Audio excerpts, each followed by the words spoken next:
Chapter 3. Dasein's authentic potentiality for being a whole, and temporality as the ontological meaning of care. Section 61. A preliminary sketch of the methodological step from the definition of Dasein's authentic being a whole to the laying bare of temporality as a phenomenon. An authentic potentiality for being a whole on the part of Dasein has been projected existentially. By analyzing this phenomenon, we have revealed that authentic being towards death is anticipation. Dasein's authentic potentiality for being, in its existentielle attestation, has been exhibited, and at the same time existentially interpreted as resoluteness. How are these two phenomena of anticipation and resoluteness to be brought together? Has not our ontological projection of the authentic potentiality for being a whole led us into a dimension of Dasein which lies far from the phenomenon of resoluteness? What can death and the concrete situation of taking action have in common? In attempting to bring resoluteness and anticipation forcibly together, are we not seduced into an intolerable and quite unphenomenological construction, for which we can no longer claim that it has the character of an ontological projection based upon the phenomena?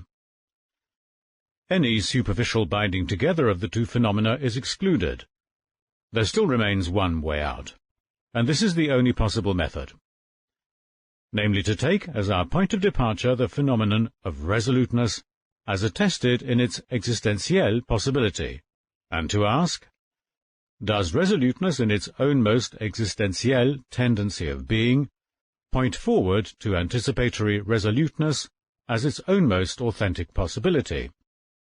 What if resoluteness, in accordance with its own meaning, should bring itself into its authenticity only when it projects itself not upon any random possibilities, which just lie closest, but upon that uttermost possibility which lies ahead of every factical potentiality for being of Dasein, and as such enters more or less undisguisedly into every potentiality for being of which Dasein factically takes hold? What if it is only in the anticipation of zum death that resoluteness as Dasein's authentic truth has reached the authentic certainty which belongs to it? What if it is only in the anticipation of death that all the factical anticipatoriness of resolving would be authentically understood? In other words, that it would be caught up with in an existentielle way. In our existential interpretation, the entity which has been presented to us as our theme has Dasein's kind of being, and cannot be pieced together into something present at hand out of pieces which are present at hand. So long as we do not forget this, every step in our interpretation must be guided by the idea of existence. What this signifies for the question of the possible connection between anticipation and resoluteness is nothing less than a demand that we should project these existential phenomena upon the existentielle possibilities which have been delineated in them, and think these possibilities through to the end, in an existential manner. If we do this, the working out of anticipatory resoluteness as a potentiality for being a whole, such that this potentiality is authentic and is possible in an existentielle way, will lose the character of an arbitrary construction. It will have become a way of interpreting, whereby Dasein is liberated for its uttermost possibility of existence. In taking this step, the existential interpretation makes known at the same time its own most methodological character. Up till now, except for some remarks which were occasionally necessary, we have deferred explicit discussions of method. Our first task was to go forth towards the phenomena, but before laying bare the meaning of the being of an entity, which has been revealed in its basic phenomenal content, we must stop for a while in the course of our investigation, not for the purpose of resting, but so that we may be impelled the more keenly. Any genuine method is based on viewing in advance, in an appropriate way, the basic constitution of the object to be disclosed, or of the domain within which the object lies. Thus any genuinely methodical consideration, which is to be distinguished from empty discussions of technique, must likewise give information about the kind of being of the entity which has been taken as our theme. The clarification of the methodological possibilities, requirements, and limitations of the existential analytic in general can alone secure the transparency which is necessary if we are to take the basic step of unveiling the meaning of the being of care. But the interpretation of the ontological meaning of care must be performed on the basis of envisaging phenomenologically, in a full and constant manner, Dasein's existential constitution, as we have exhibited it up till now. Ontologically, Dasein is in principle different from everything that is present at hand or real. Its subsistence is not based on the substantiality of a substance, but on the self-subsistence of the existing self, whose being has been conceived as care. The phenomenon of the self, a phenomenon which is included in care, needs to be defined existentially in a way which is primordial and authentic, in contrast to our preparatory exhibition of the inauthentic they-self. Along with this, we must establish what possible ontological questions are to be directed towards the self, if indeed it is neither substance nor subject. In this way, the phenomenon of care will be adequately clarified for the first time, and we shall then interrogate it as to its ontological meaning. When this meaning has been determined, temporality will have been laid bare. In exhibiting this, we are not led into out-of-the-way and sequestered domains of Dasein. We merely get a conception of the entire phenomenal content of Dasein's basic existential constitution in the ultimate foundation of its own ontological intelligibility. Temporality gets experienced in a phenomenally primordial way in Dasein's authentic being a whole, in the phenomenon of anticipatory resoluteness. If temporality makes itself known primordially in this, then we may suppose that the temporality of anticipatory resoluteness is a distinctive mode of temporality. Temporality has different possibilities and different ways of temporalizing itself. The basic possibilities of existence, the authenticity and inauthenticity of Dasein, are grounded ontologically on possible temporalizations of temporality. If the ascendancy of the falling understanding of being as presence at hand, keeps Dasein far from the ontological character of its own being, it keeps it still farther from the primordial foundations of that being.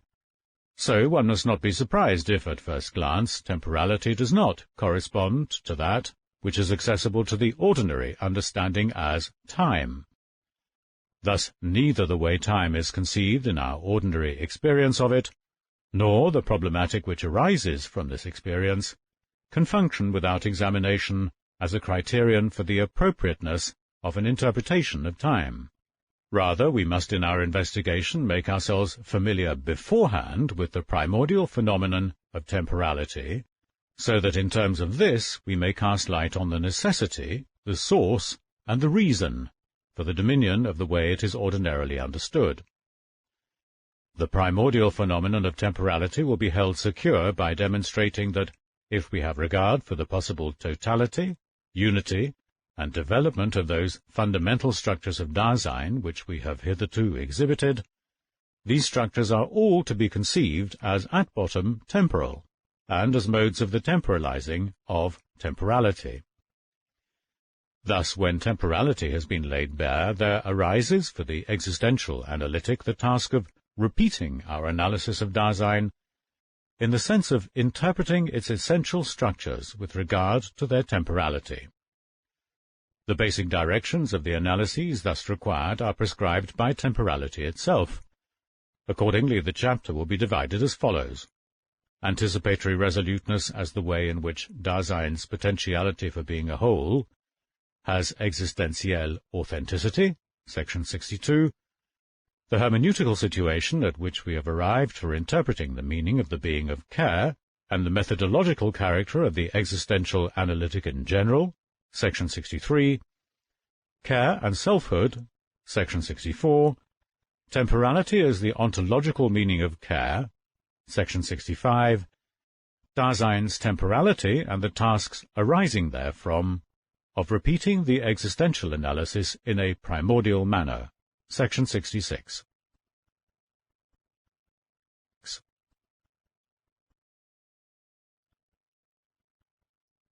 Section 62. Anticipatory resoluteness as the way in which Dasein's potentiality for being a whole has existentielle authenticity.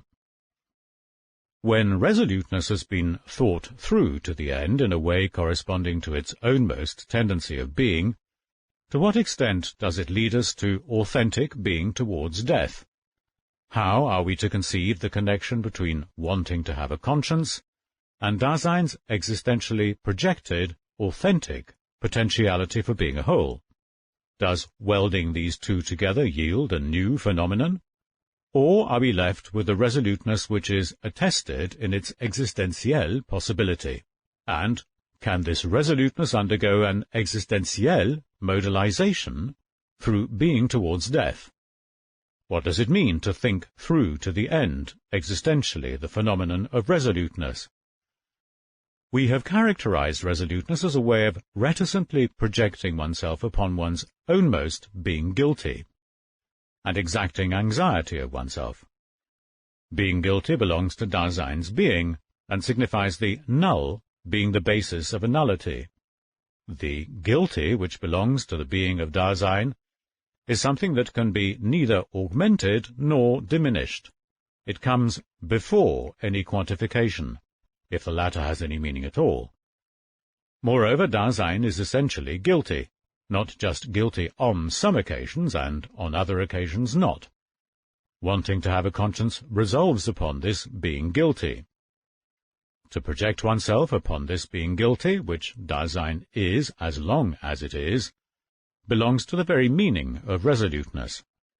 The existentielle way of taking over this guilt in resoluteness is therefore authentically accomplished only when that resoluteness, in its disclosure of Dasein, has become so transparent that being guilty is understood as something constant. But this understanding is made possible only insofar as Dasein discloses to itself its potentiality for being, and discloses it right to its end. Existentially, however, Dasein's being at an end implies being towards the end.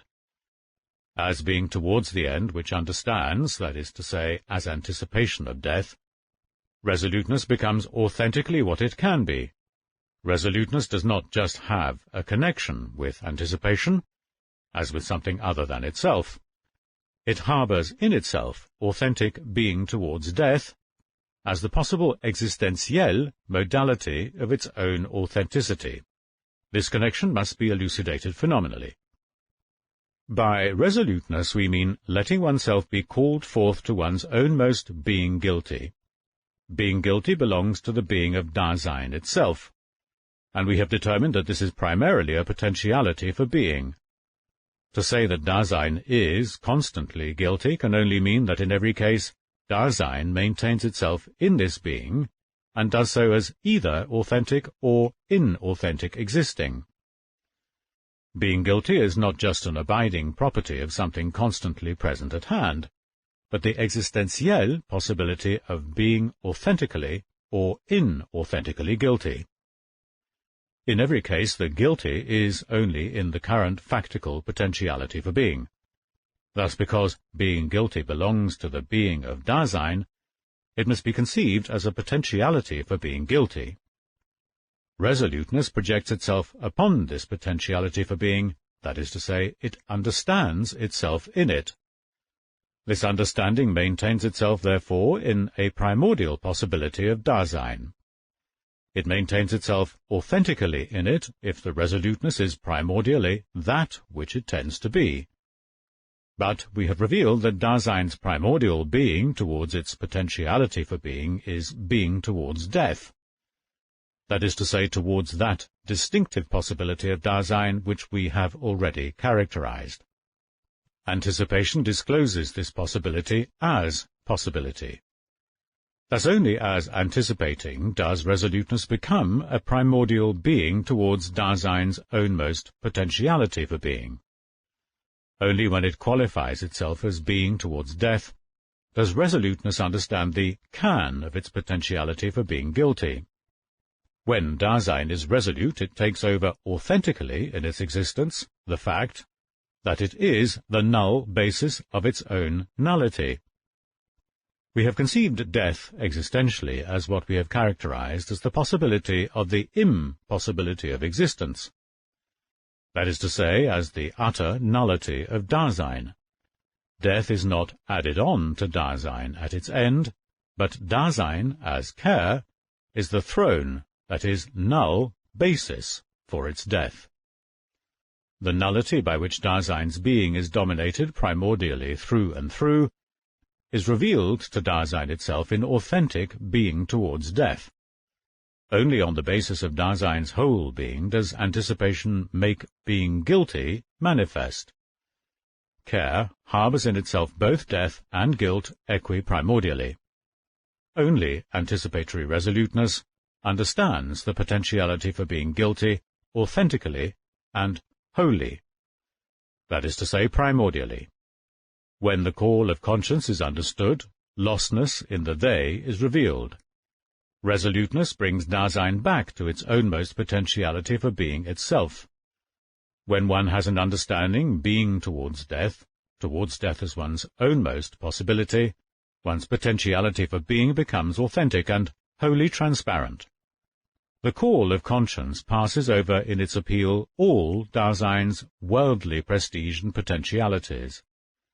Relentlessly it individualizes Dasein down to its potentiality for being guilty, and exacts of it that it should be this potentiality authentically. The unwavering precision with which Dasein is thus essentially individualized down to its ownmost potentiality for being discloses the anticipation of death as the possibility which is non-relational. Anticipatory resoluteness lets the potentiality for being guilty, as one's ownmost non-relational possibility, be struck wholly into the conscience. Any factical Dasein has been determined by its ownmost being guilty, both before any factical indebtedness has been incurred, and after any such indebtedness has been paid off. And wanting to have a conscience signifies that one is ready for the appeal to this ownmost being guilty. This prior being guilty, which is constantly with us, does not show itself unconcealedly in its character as prior until this very priority has been enlisted in, hineingestellt, that possibility which is simply not to be outstripped. When in anticipation resoluteness has caught up, eingeholt, the possibility of death, into its potentiality for being, Dasein's authentic existence can no longer be outstripped, überholt by anything. The phenomenon of resoluteness has brought us before the primordial truth of existence. As resolute, Dasein is revealed to itself in its current factical potentiality for being, and in such a way that Dasein itself is this revealing and being revealed. To any truth there belongs a corresponding holding for true. The explicit appropriating of what has been disclosed or discovered is being certain. The primordial truth of existence demands an equi-primordial being certain, in which one maintains oneself in what resoluteness discloses. It gives itself the current factical situation, and brings itself into that situation. The situation cannot be calculated in advance or presented like something present at hand which is waiting for someone to grasp it. It merely gets disclosed in a free resolving, which has not been determined beforehand, but is open to the possibility of such determination. What, then, does the certainty which belongs to such resoluteness signify? Such certainty must maintain itself in what is disclosed by the resolution. But this means that it simply cannot become rigid as regards the situation, but must understand that the resolution, in accordance with its own meaning as a disclosure, must be held open and free for the current factical possibility. The certainty of the resolution signifies that one holds oneself free for the possibility of taking it back, a possibility which is factically necessary. However, such holding for true in resoluteness, as the truth of existence, by no means lets us fall back into irresoluteness. On the contrary, this holding for true, as a resolute holding oneself free for taking back, is authentic resoluteness which resolves to keep repeating itself. Thus, in an existentiel manner, one's very lostness in irresoluteness gets undermined. The holding for true which belongs to resoluteness tends, in accordance with its meaning, to hold itself free constantly, that is, to hold itself free for Dasein's whole potentiality for being. This constant certainty is guaranteed to resoluteness only so that it will relate itself to that possibility of which it can be utterly certain. In its death, Dasein must simply take back everything. Since resoluteness is constantly certain of death, in other words, since it anticipates it, resoluteness thus attains a certainty which is authentic and whole. But Dasein is equiprimordially in the untruth. Anticipatory resoluteness gives Dasein at the same time the primordial certainty that it has been closed off. In anticipatory resoluteness, Dasein holds itself open for its constant lostness in the irresoluteness of the they, a lostness which is possible from the very basis of its own being. As a constant possibility of Dasein, irresoluteness is co-certain. When resoluteness is transparent to itself, it understands that the indefiniteness of one's potentiality for being is made definite only in a resolution as regards the current situation. It knows about the indefiniteness by which an entity that exists is dominated, through and through. But if this knowing is to correspond to authentic resoluteness, it must itself arise from an authentic disclosure. The indefiniteness of one's own potentiality for being, even when this potentiality has become certain in a resolution, is first made wholly manifest in being towards death. Anticipation brings Dasein face to face with a possibility which is constantly certain, but which at any moment remains indefinite as to when that possibility will become an impossibility. Anticipation makes it manifest that this entity has been thrown into the indefiniteness of its limit situation. When resolved upon the latter, Dasein gains its authentic potentiality for being a whole. The indefiniteness of death is primordially disclosed in anxiety. But this primordial anxiety strives to exact resoluteness of itself. It moves out of the way everything which conceals the fact that Dasein has been abandoned to itself. The nothing with which anxiety brings us face to face unveils the nullity by which Dasein, in its very basis, is defined, and this basis itself is as thrownness into death. Our analysis has revealed seriatim those items of modalization towards which resoluteness tends of itself, and which arise from authentic being towards death, as that possibility which is one's own most non-relational, not to be outstripped, certain, and yet indefinite. Resoluteness is authentically and wholly what it can be only as anticipatory resoluteness. But on the other hand, in our interpretation of the connection between resoluteness and anticipation, we have first reached a full existential understanding of anticipation itself. Hitherto this could amount to no more than an ontological projection. We have now shown that anticipation is not just a fictitious possibility, which we have forced upon Dasein. It is a mode of an existentiel potentiality for being that is attested in Dasein, a mode which Dasein exacts of itself, if indeed it authentically understands itself as resolute. Anticipation is not some kind of free-floating behavior, but must be conceived as the possibility of the authenticity of that resoluteness which has been attested in an existentiel way, a possibility hidden in such resoluteness, and thus attested therewith. Authentic thinking about death is a wanting to have a conscience, which has become transparent to itself in an existentiel manner. If resoluteness as authentic tends towards the mode delimited by anticipation, and if anticipation goes to make up Dasein's authentic potentiality for being a whole, then in the resoluteness which is attested in an existentiel manner, there is attested with it an authentic potentiality for being a whole which belongs to Dasein.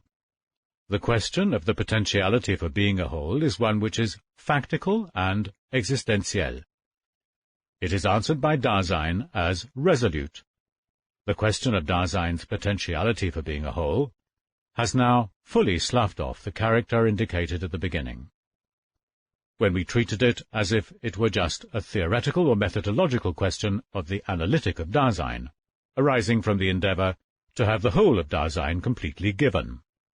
The question of Dasein's totality, which at the beginning we discussed only with regard to ontological method, has its justification, but only because the ground for that justification goes back to an ontical possibility of Dasein. By thus casting light upon the connection between anticipation and resoluteness in the sense of the possible modalization of the latter by the former, we have exhibited as a phenomenon an authentic potentiality for being a whole which belongs to Dasein. If with this phenomenon we have reached a way of being of Dasein in which it brings itself to itself and face-to-face with itself, then this phenomenon must, both ontically and ontologically, remain unintelligible to the everyday common-sense manner in which Dasein has been interpreted by the they. It would be a misunderstanding to shove this existentiel possibility aside as unproved or to want to prove it theoretically. Yet the phenomenon needs to be protected against the grossest perversions. Anticipatory resoluteness is not a way of escape, fabricated for the overcoming of death. It is rather that understanding which follows the call of conscience, and which frees for death the possibility of acquiring power over Dasein's existence, and of basically dispersing all fugitive self-concealments. Nor does wanting to have a conscience, which has been made determinate as being towards death, signify a kind of seclusion in which one flees the world. Rather, it brings one without illusions into the resoluteness of taking action. Neither does anticipatory resoluteness stem from idealistic exactions, soaring above existence and its possibilities. It springs from a sober understanding of what are factically the basic possibilities for Dasein. Along with the sober anxiety which brings us face to face with our individualized potentiality for being, there goes an unshakable joy in this possibility. In it, Dasein becomes free from the entertaining incidentals with which busy curiosity keeps providing itself, primarily from the events of the world. But the analysis of these basic moods would transgress the limits which we have drawn for the present interpretation by aiming towards fundamental ontology. Is there not, however, a definite ontical way of taking authentic existence, a factical idea of Dasein, underlying our ontological interpretation of Dasein's existence? That is so indeed. But not only is this fact one which must not be denied, and which we are forced to grant, it must also be conceived in its positive necessity, in terms of the object which we have taken as the theme of our investigation. Philosophy will never seek to deny its presuppositions, but neither may it simply admit them. It conceives them, and it unfolds with more and more penetration both the presuppositions themselves and that for which they are presuppositions. The methodological considerations now demanded of us will have this very function.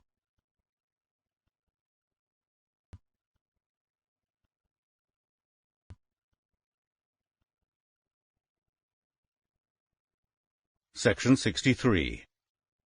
The hermeneutical situation at which we have arrived for interpreting the meaning of the being of care, and the methodological character of the existential analytic in general. In its anticipatory resoluteness, Dasein has now been made phenomenally visible, with regard to its possible authenticity and totality. The hermeneutical situation, which was previously inadequate for interpreting the meaning of the being of care, now has the required primordiality.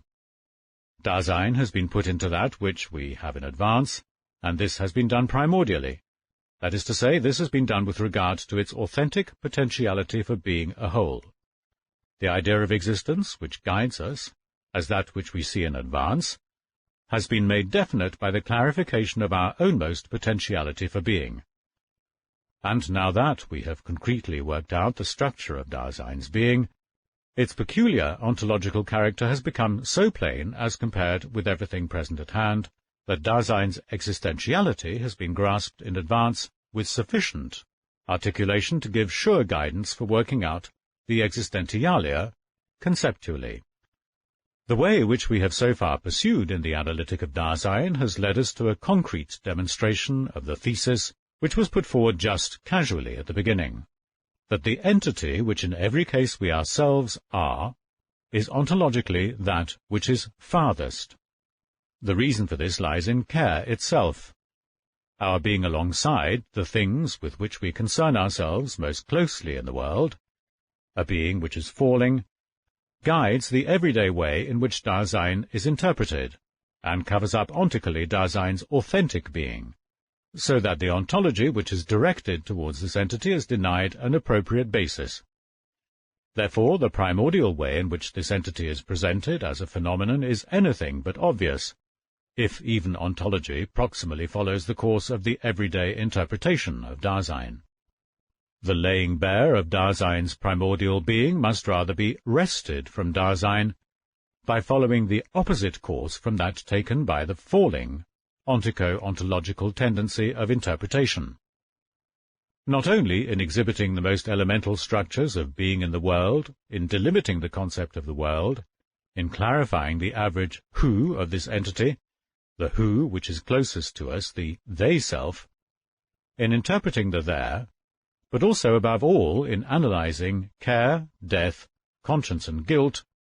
In all these ways we have shown how in Dasein itself concernful common sense has taken control of Dasein's potentiality for being, and the disclosure of that potentiality, that is to say, the closing of it off. Dasein's kind of being thus demands that any ontological interpretation which sets itself the goal of exhibiting the phenomena in their primordiality should capture the being of this entity, in spite of this entity's own tendency to cover things up. Existential analysis, therefore, constantly has the character of doing violence, Gewaltsamkeit, whether to the claims of the everyday interpretation, or to its complacency and its tranquilized obviousness. While indeed this characteristic is specially distinctive of the ontology of Dasein, it belongs properly to any interpretation, because the understanding which develops in interpretation has the structure of a projection, but is not anything of this sort guided and regulated in a way of its own. Where are ontological projects to get the evidence that their findings are phenomenally appropriate? Ontological interpretation projects the entity presented to it upon the being which is that entity's own, so as to conceptualize it with regard to its structure. Where are the signposts to direct the projection, so that being will be reached at all? And what if the entity which becomes the theme of the existential analytic hides the being that belongs to it, and does so in its very way of being? To answer these questions, we must first restrict ourselves to clarifying the analytic of Dasein, as the questions themselves demand. The interpretation of the self belongs to Dasein's being. In the circumspective, concernful discovering of the world, concern gets cited too. Dasein always understands itself factically in definite existentiel possibilities, even if its projects stem only from the common sense of the they. Whether explicitly or not, whether appropriately or not, existence is somehow understood too. There are some things which every ontical understanding includes, even if these are only pre-ontological, that is to say, not conceived theoretically or thematically. Every ontologically explicit question about Dasein's being has had the way already prepared for it by the kind of being which Dasein has. Yet where are we to find out what makes up the authentic existence of Dasein? Unless we have an existentiel understanding, all analysis of existentiality will remain groundless. Is it not the case that underlying our interpretation of the authenticity and totality of Dasein, there is an ontical way of taking existence, which may be possible but need not be binding for everyone? Existential interpretation will never seek to take over any authoritarian pronouncement as to those things which, from an existentiel point of view, are possible or binding. But must it not justify itself in regard to those existentiel possibilities with which it gives ontological interpretation its ontical basis? If the being of Dasein is essentially potentiality for being, if it is being free for its ownmost possibilities, and if in every case it exists only in freedom for these possibilities or in lack of freedom for them, can ontological interpretation do anything else than base itself on ontical possibilities, ways of potentiality for being, and project these possibilities upon their ontological possibility? And if, for the most part, Dasein interprets itself in terms of its lostness in concerning itself with the world, does not the appropriate way of disclosure for such an entity lie in determining the ontico-existentiel possibilities, and doing so in the manner which we have achieved by following the opposite course, and then providing an existential analysis grounded upon these possibilities? In that case, will not the violence of this projection amount to freeing Dasein's undisguised phenomenal content? It may be that our method demands this violent presentation of possibilities of existence, but can such a presentation be taken out of the province of our free discretion?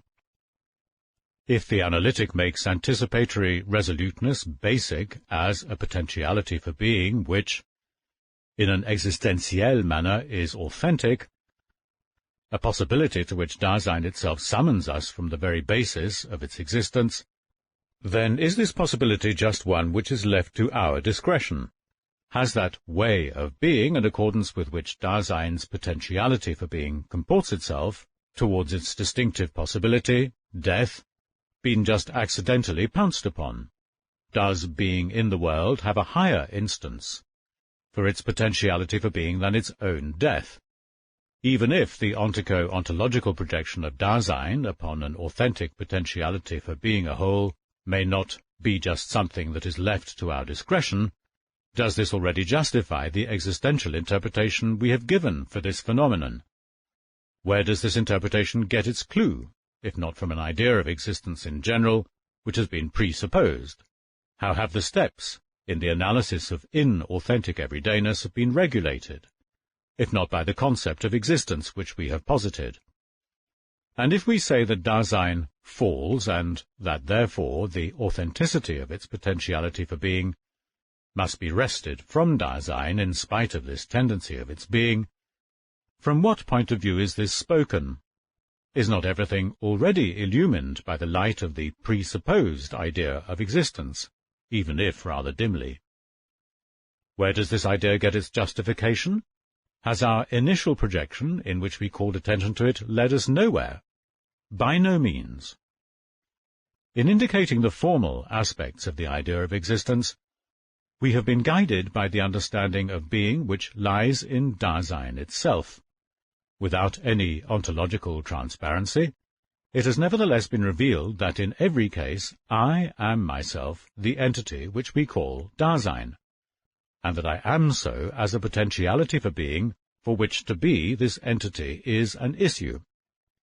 Dasein understands itself as being in the world, even if it does so without adequate ontological definiteness. Being thus, it encounters entities which have the kind of being of what is ready to hand and present at hand. No matter how far removed from an ontological concept the distinction between existence and reality may be, no matter even if Dasein proximally understands existence as reality, Dasein is not just present at hand, but has already understood itself, however mythical or magical the interpretation which it gives may be. For otherwise Dasein would never live in a myth, and would not be concerned with magic in ritual and cult. the idea of existence which we have posited gives us an outline of the formal structure of the understanding of Dasein, and does so in a way which is not binding from an existentiel point of view. Under the guidance of this idea, the preparatory analysis of the everydayness that lies closest to us has been carried out as far as the first conceptual definition of care. This latter phenomenon has enabled us to get a more precise grasp of existence and of its relations to facticity and falling, and defining the structure of care has given us a basis on which to distinguish ontologically between existence and reality for the first time. This has led us to the thesis that the substance of man is existence. Yet even in this formal idea of existence, which is not binding upon us in an existentiel way, there already lurks a definite, though unpretentious, ontological content, which, like the idea of reality, which has been distinguished from this, presupposes an idea of being in general. Only within the horizon of this idea of being can the distinction between existence and reality be accomplished. Surely in both of them what we have in view is being. But if we are to obtain an ontologically clarified idea of being in general, must we not do so by first working out that understanding of being which belongs to Dasein? This understanding, however, is to be grasped primordially only on the basis of a primordial interpretation of Dasein, in which we take the idea of existence as our clue. Does it not then become altogether patent in the end that this problem of fundamental ontology which we have broached is one which moves in a circle? We have indeed already shown, in analyzing the structure of understanding in general, that what gets censured inappropriately as a circle belongs to the essence and to the distinctive character of understanding as such. In spite of this, if the problematic of fundamental ontology is to have its hermeneutical situation clarified, our investigation must now come back explicitly to this circular argument. When it is objected that the existential interpretation is circular, it is said that we have presupposed the idea of existence and of being in general, and that Dasein gets interpreted accordingly, so that the idea of being may be obtained from it. But what does presupposition signify? In positing the idea of existence, do we also posit some proposition from which we deduce further propositions about the being of Dasein, in accordance with formal rules of consistency? Or does this presupposing have the character of an understanding projection, in such a manner indeed that the interpretation, by which such an understanding gets developed, will let that which is to be interpreted put itself into words for the very first time, so that it may decide of its own accord whether, as the entity which it is, it has that state of being for which it has been disclosed in the projection with regard to its formal aspects. Is there any other way at all by which an entity can put itself into words with regard to its being? We cannot ever avoid a circular proof in the existential analytic, because such an analytic does not do any proving at all by the rules of the logic of consistency. What common sense wishes to eliminate in avoiding this circle, on the supposition that it is measuring up to the loftiest rigor of scientific investigation, is nothing less than the basic structure of care. Because it is primordially constituted by care, any Dasein is already ahead of itself. As being, it has, in every case, already projected itself upon definite possibilities of its existence, and in such existentiel projections it has, in a pre-ontological manner, also projected something like existence and being. Like all research, the research which wants to develop and conceptualize that kind of being which belongs to existence is itself a kind of being which disclosive Dasein possesses. Can such research be denied this projecting, which is essential to Dasein? Yet the charge of circularity itself comes from a kind of being, which belongs to Dasein.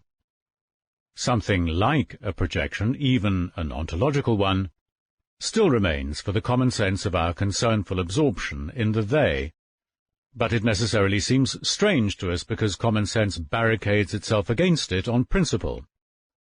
Common sense concerns itself, whether theoretically or practically, only with entities which can be surveyed at a glance, circumspectively. What is distinctive in common sense is that it has in view only the experiencing of factual entities, in order that it may be able to rid itself of an understanding of being. It fails to recognize that entities can be experienced factually only when being is already understood, even if it has not been conceptualized. Common sense misunderstands understanding, and therefore common sense must necessarily pass off as violent anything that lies beyond the reach of its understanding, or any attempt to go out so far. When one talks of the circle in understanding, one expresses a failure to recognize two things. One, that understanding as such makes up a basic kind of Dasein's being, and two, that this being is constituted as care. To deny the circle, to make a secret of it, or even to want to overcome it, means finally to reinforce this failure. We must rather endeavor to leap into the circle primordially and wholly, so that even at the start of the analysis of Dasein we make sure that we have a full view of Dasein's circular being. If, in the ontology of Dasein, we take our departure from a worldless I in order to provide this I with an object, and an ontologically baseless relation to that object, then we have presupposed not too much, but too little. If we make a problem of life, and then just occasionally have regard for death too, our view is too short-sighted. The object we have taken as our theme is artificially and dogmatically curtailed. If, in the first instance, we restrict ourselves to a theoretical subject, in order that we may then round it out on the practical side by tacking on an ethic, this may suffice to clarify the existential meaning of the hermeneutical situation of a primordial analytic of Dasein. By exhibiting anticipatory resoluteness, we have brought Dasein before us with regard to its authentic totality, so that we now have it in advance. The authenticity of the potentiality for being oneself guarantees that primordial existentiality is something we see in advance, and this assures us that we are coining the appropriate existential concepts. At the same time, our analysis of anticipatory resoluteness has led us to the phenomenon of primordial and authentic truth. We have shown earlier how that understanding of being, which prevails proximally and for the most part, conceives being in the sense of presence at hand, and so covers up the primordial phenomenon of truth. If, however, there is being only insofar as truth is, and if the understanding of being varies according to the kind of truth, then truth, which is primordial and authentic, must guarantee the understanding of the being of Dasein and of being in general. The ontological truth of the existential analysis is developed on the ground of the primordial existentiel truth. However, the latter does not necessarily need the former. The most primordial and basic existential truth for which the problematic of fundamental ontology strives in preparing for the question of being in general is the disclosedness of the meaning of the being of care. In order to lay bare this meaning, we need to hold in readiness, undiminished, the full structural content of care. Care. Care.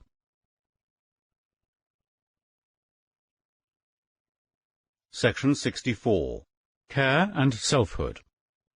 Through the unity of the items which are constitutive for care, existentiality, facticity, and fallenness, it has become possible to give the first ontological definition for the totality of Dasein's structural whole. We have given an existential formula for the structure of care as ahead of itself, being already in a world, as being alongside entities encountered within the world. We have seen that the care structure does not first arise from a coupling together, but is articulated all the same. In assessing this ontological result, we have had to estimate how well it satisfies the requirements for a primordial interpretation of Dasein. The upshot of these considerations has been that neither the whole of Dasein nor its authentic potentiality for being has ever been made a theme. The structure of care, however, seems to be precisely where the attempt to grasp the whole of Dasein as a phenomenon has foundered. The ahead of itself presented itself as a not yet, but when the ahead of itself, which had been characterized as something still outstanding, was considered in genuinely existential manner, it revealed itself as being towards the end, something which in the depths of its being every Dasein is. We made it plain at the same time that in the call of conscience, care summons Dasein towards its ownmost potentiality for being. When we came to understand in a primordial manner how this appeal is understood, we saw that the understanding of it manifests itself as anticipatory resoluteness, which includes an authentic potentiality for being a whole, a potentiality of Dasein. Thus the care structure does not speak against the possibility of being a whole, but is the condition for the possibility of such an existentiel potentiality for being. In the course of these analyses it became plain that the existential phenomena of death, conscience and guilt are anchored in the phenomenon of care. The totality of the structural whole has become even more richly articulated, and because of this the existential question of the unity of this totality has become still more urgent. How are we to conceive this unity? How can Dasein exist as a unity in the ways and possibilities of its being, which we have mentioned? Manifestly it can so exist only in such a way that it is itself, this being, in its essential possibilities. Then in each case I am this entity. The I seems to hold together the totality of the structural whole. In the ontology of this entity, the I and the self have been conceived from the earliest times as the supporting ground, as substance or subject. Even in its preparatory characterization of everydayness, our analytic has already come up against the question of Dasein's who.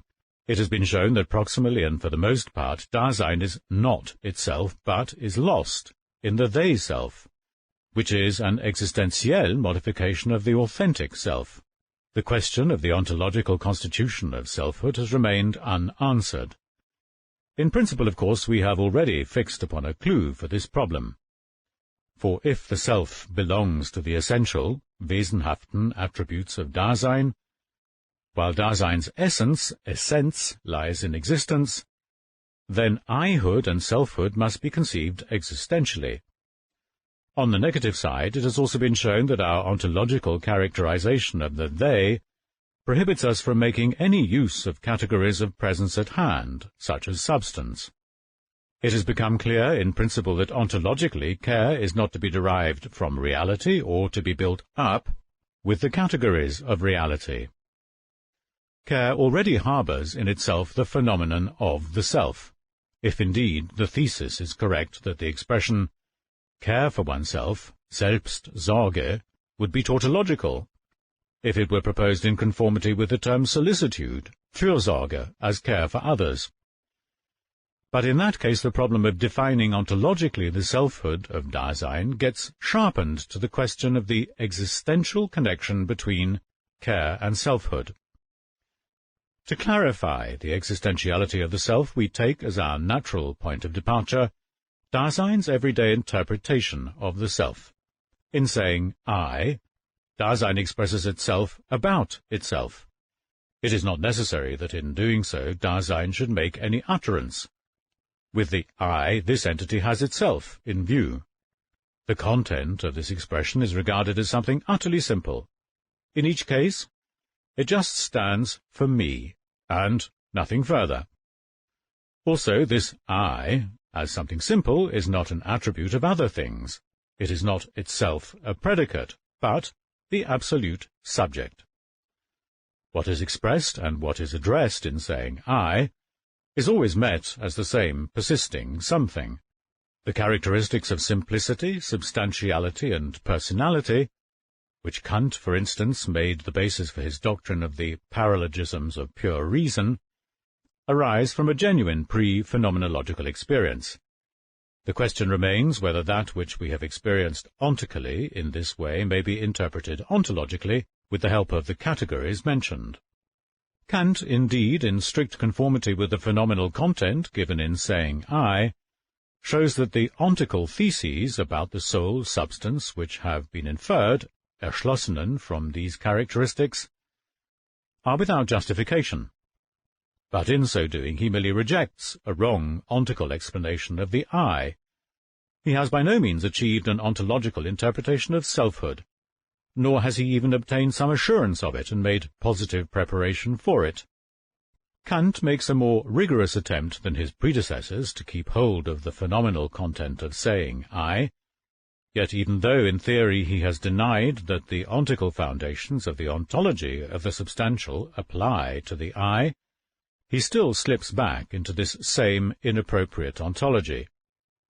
This will be shown more exactly, in order that we may establish what it means ontologically to take saying I as the starting point for the analysis of selfhood.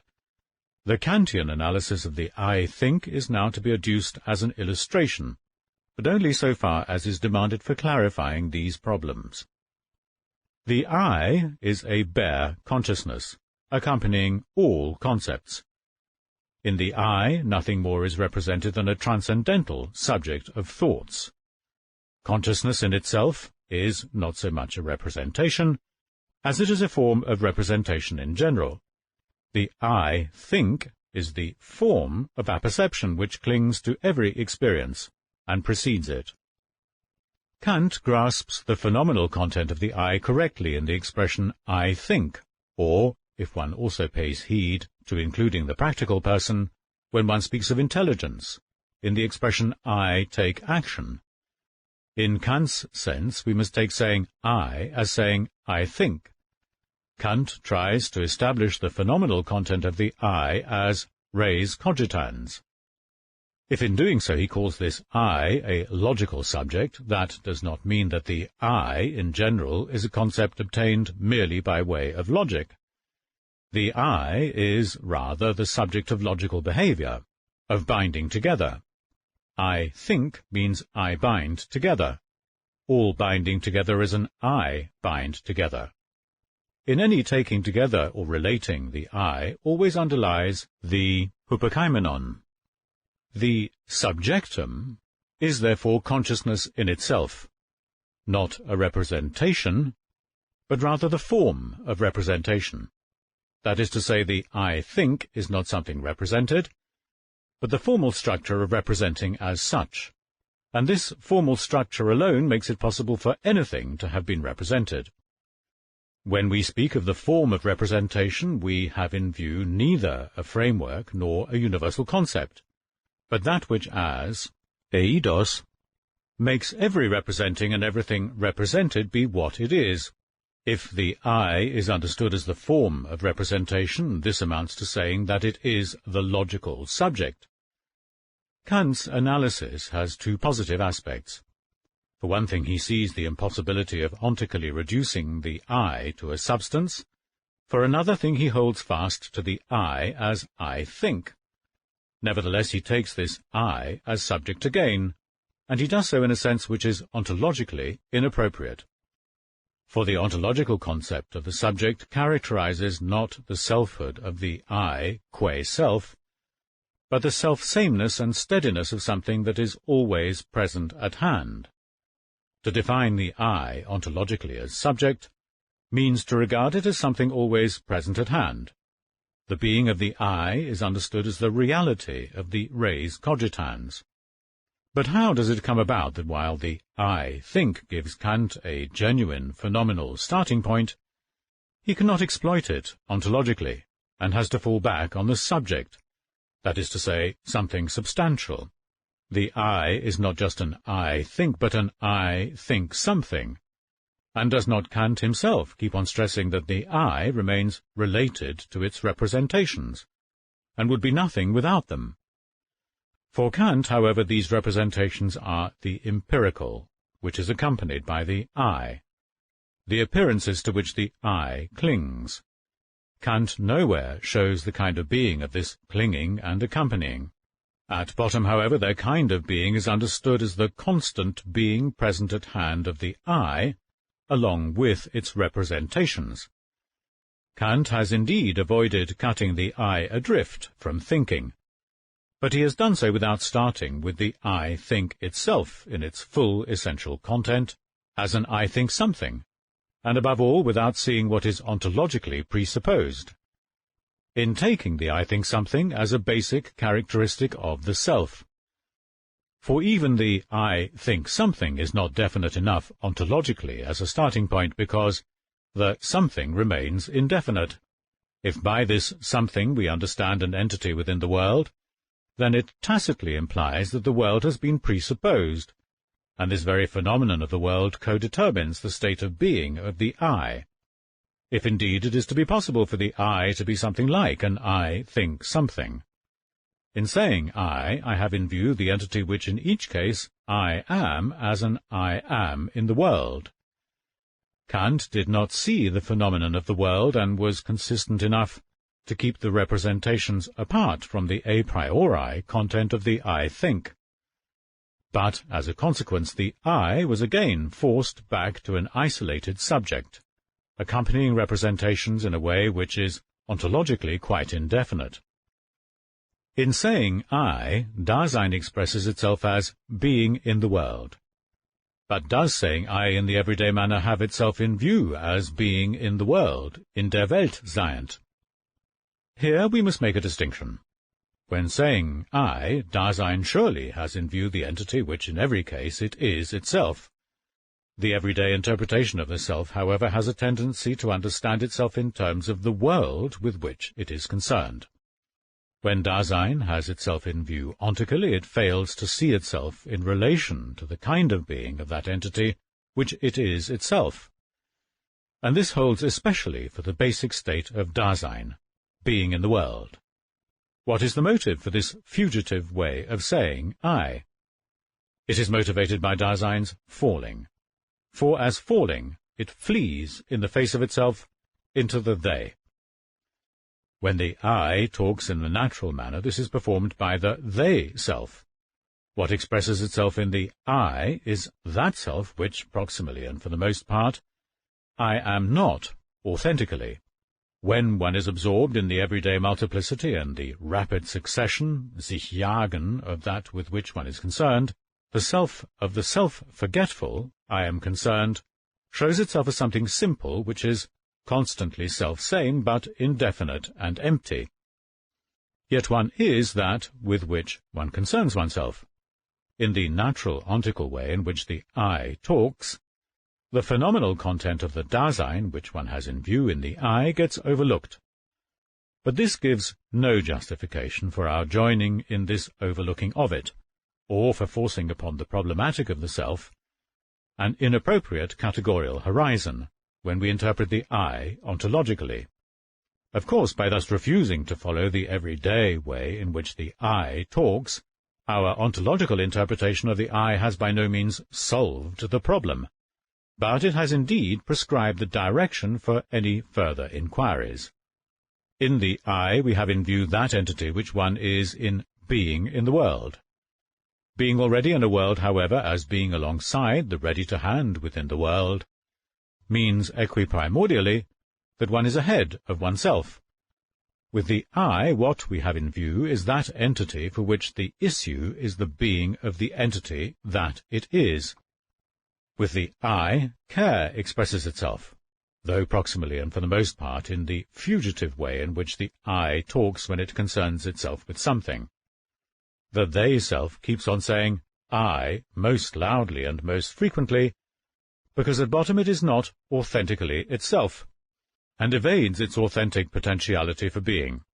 If the ontological constitution of the self is not to be traced back either to an I substance or to a subject, but if, on the contrary, the everyday fugitive way in which we keep on saying I must be understood in terms of our authentic potentiality for being, then the proposition that the self is the basis of care and constantly present at hand is one that still does not follow, selfhood is to be discerned existentially only in one's authentic potentiality for being oneself, that is to say, in the authenticity of Dasein's being as care.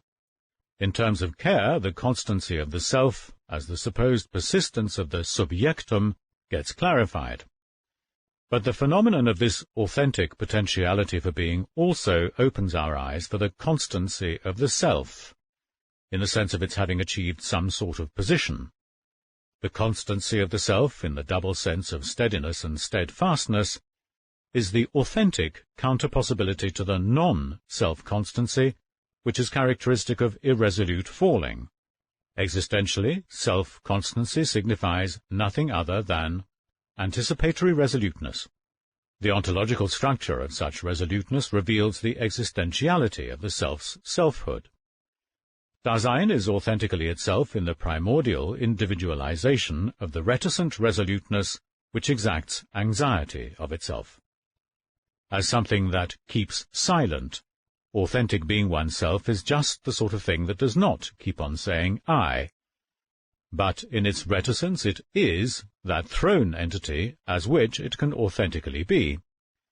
The self, which the reticence of resolute existence unveils, is the primordial phenomenal basis for the question as to the being of the I. Only if we are oriented phenomenally by the meaning of the being of the authentic potentiality for being oneself, are we put in a position to discuss what ontological justification there is for treating substantiality, simplicity, and personality as characteristics of selfhood. In the prevalent way of saying I, it is constantly suggested that what we have in advance is a self-thing, persistently present at hand. The ontological question of the being of the self must turn away from any such suggestion. Care does not need to be founded in a self, but existentiality, as constitutive for care, provides the ontological constitution of Dasein's self-constancy, to which there belongs, in accordance with the full structural content of care, its being fallen factically into non-self-constancy. When fully conceived, the care structure includes the phenomenon of selfhood. This phenomenon is clarified by interpreting the meaning of care, and it is as care that Dasein's totality of being has been defined.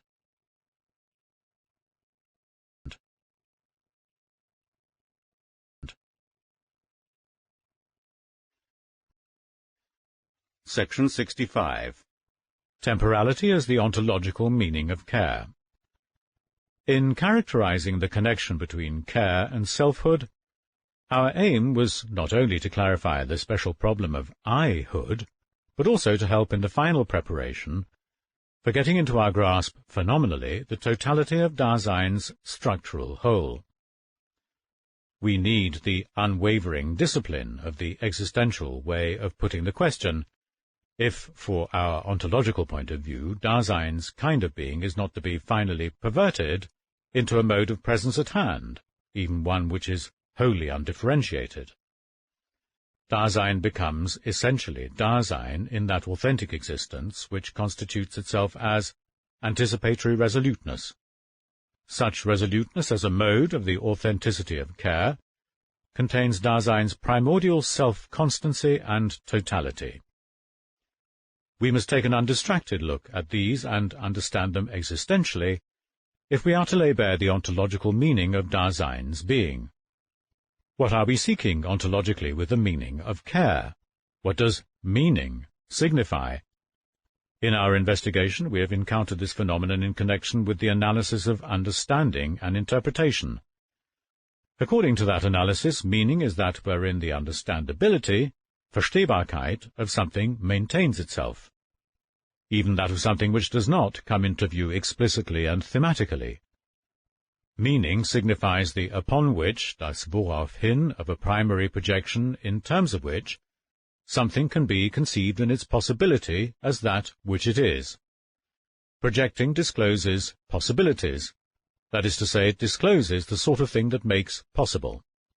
To lay bare the upon which of a projection amounts to disclosing that which makes possible what has been projected. To lay it bare in this way requires methodologically that we study the projection, usually a tacit one, which underlies an interpretation, and that we do so in such a way that what has been projected in the projecting can be disclosed and grasped with regard to its upon which. To set forth the meaning of care means then to follow up the projection which guides and underlies the primordial existential interpretation of Dasein, and to follow it up in such a way that, in what is here projected, its upon which may be seen. What has been projected is the being of Dasein, and it is disclosed in what constitutes that being as an authentic potentiality for being a whole. That upon which the being which has been disclosed and is thus constituted has been projected is that which itself makes possible this constitution of being as care. When we inquire about the meaning of care, we are asking what makes possible the totality of the articulated structural whole of care, in the unity of its articulation as we have unfolded it. Taken strictly, meaning signifies the upon which of the primary projection of the understanding of being. When being in the world has been disclosed to itself and understands the being of that entity which it itself is, it understands equiprimordially the being of entities discovered within the world, even if such being has not been made a theme, and has not yet even been differentiated into its primary modes of existence and reality.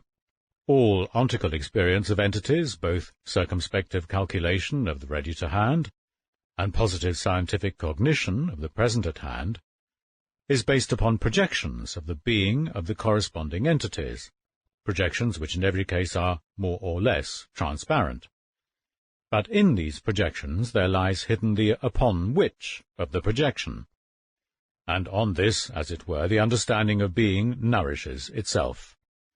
If we say that entities have meaning, this signifies that they have become accessible in their being, and this being, as projected upon its upon which, is what really has meaning, first of all. Entities have meaning only because, as being, which has been disclosed beforehand, they become intelligible in the projection of that being, that is to say, in terms of the upon which of that projection. The primary projection of the understanding of being gives the meaning. The question about the meaning of the being of an entity takes as its theme the upon which of that understanding of being, which underlies all being of entities.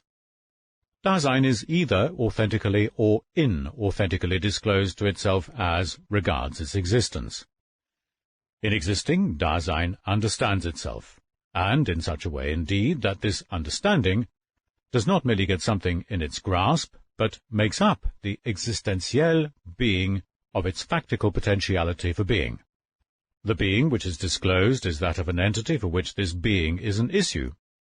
The meaning of this being, that is, of care, is what makes care possible in its constitution, and it is what makes up primordially the being of this potentiality for being. The meaning of Dasein's being is not something free-floating, which is other than and outside of itself, but is the self-understanding Dasein itself. What makes possible the being of Dasein and therewith its factical existence.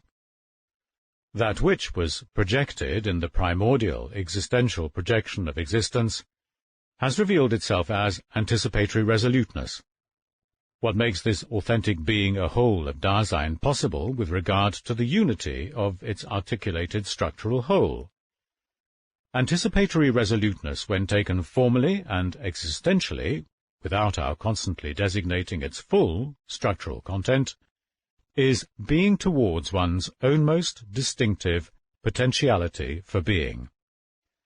This sort of thing is possible only in that Dasein can, indeed, come towards itself in its own most possibility, and that it can put up with this possibility as a possibility, in thus letting itself come towards itself, in other words, that it exists. This letting itself come towards itself in that distinctive possibility which it puts up with is the primordial phenomenon of the future as coming towards.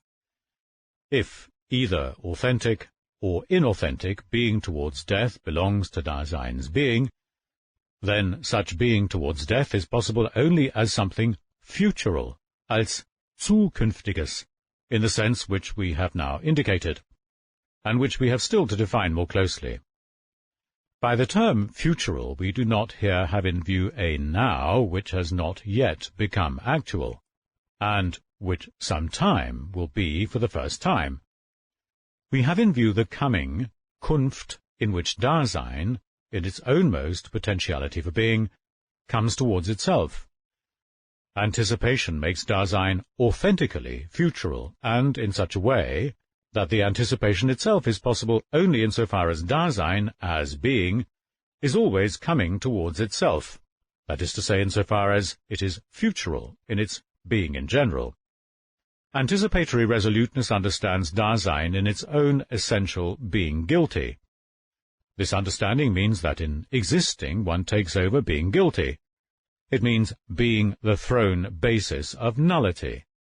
But taking over thrownness signifies being Dasein authentically as it already was. Taking over thrownness, however, is possible only in such a way that the futural Dasein can be its ownmost as it already was. That is to say, its Being, sein Gewesen. Only insofar as Dasein is, as an I am, as having been, can Dasein come towards itself futurally in such a way that it comes back. As authentically futural, Dasein is authentically as having been. Anticipation of one's uttermost and ownmost possibility is coming back understandingly to one's ownmost being. Only so far as it is futural can Dasein be authentically as having been.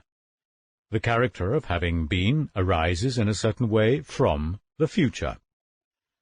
Anticipatory resoluteness discloses the current situation of the there in such a way that existence, in taking action, is circumspectively concerned with what is factically ready to hand environmentally.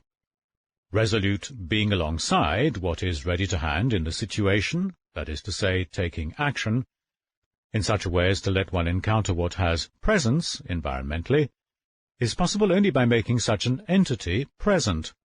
Only as the present, Gegenwart, in the sense of making present, can resoluteness be what it is, namely letting itself be encountered undisguisedly by that which it seizes upon in taking action.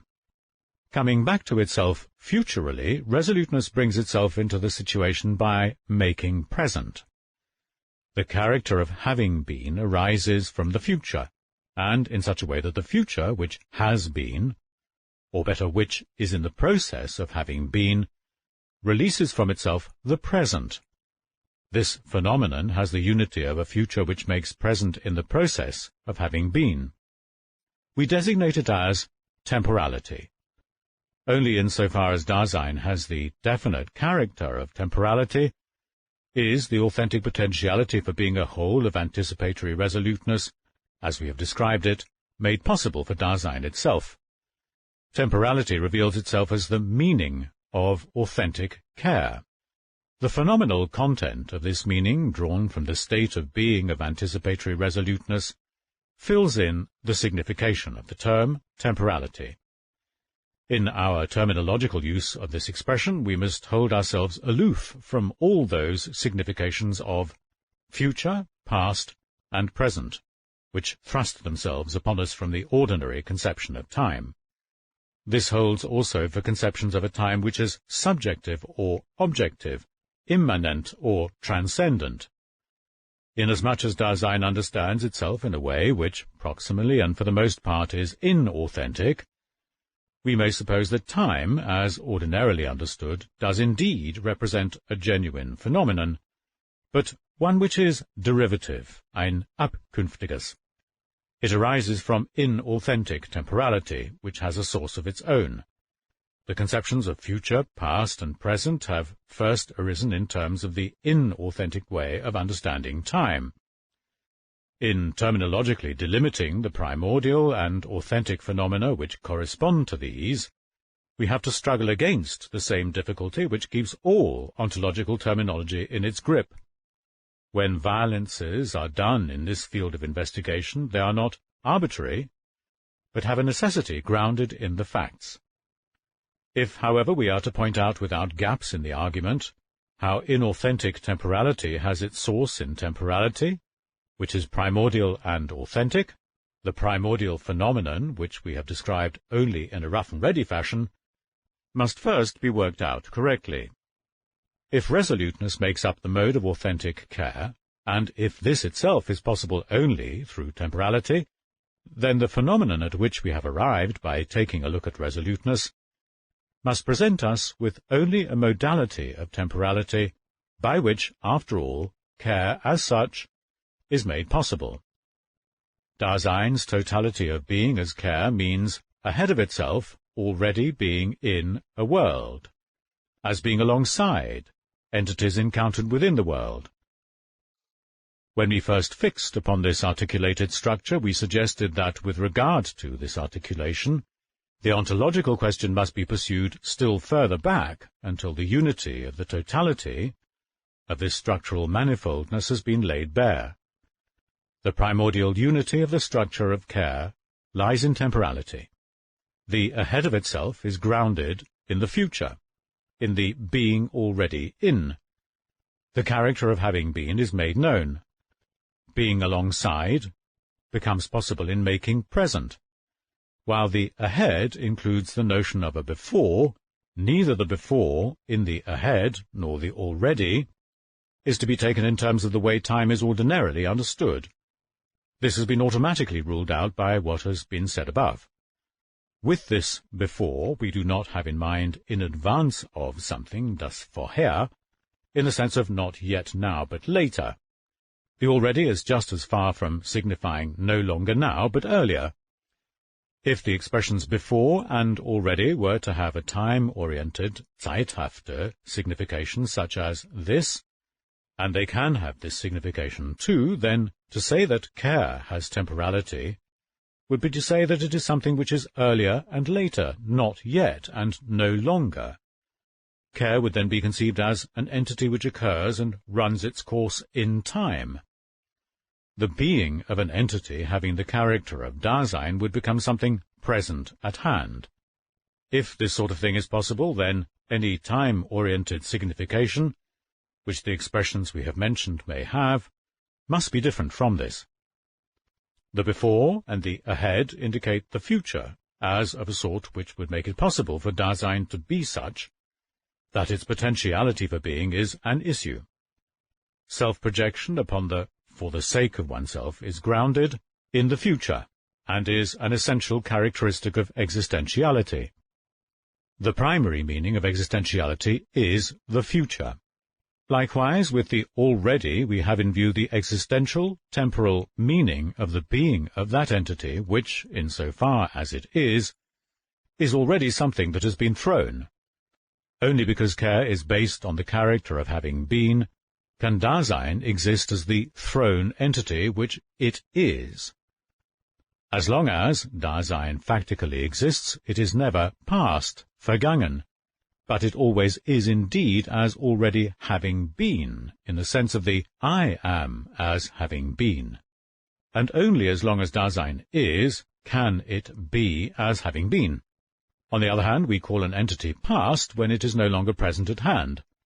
Therefore, Dasein, in existing, can never establish itself as a fact which is present at hand, arising and passing away in the course of time, with a bit of it past already. Dasein never finds itself except as a thrown fact. In the state of mind in which it finds itself, Dasein is assailed by itself as the entity which it still is and already was, that is to say, which it constantly is as having been. The primary existential meaning of facticity lies in the character of having been. In our formulation of the structure of care, the temporal meaning of existentiality and facticity is indicated by the expressions before and already.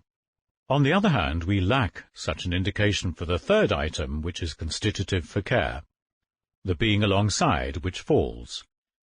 This should not signify that falling is not also grounded in temporality. It should instead give us a hint that making present, as the primary basis for falling into the ready-to-hand, and present at hand with which we concern ourselves remains included in the future and in having been, and is included in these in the mode of primordial temporality. When resolute, Dasein has brought itself back from falling, and has done so precisely in order to be more authentically there in the moment of vision, as regards the situation which has been disclosed. Temporality makes possible the unity of existence, facticity, and falling, and in this way constitutes primordially the totality of the structure of care. The items of care have not been pieced together cumulatively any more than temporality itself has been put together in the course of time, mit der Zeit, out of the future, the having been and the present. Temporality is not an entity at all. It is not, but it temporalizes itself.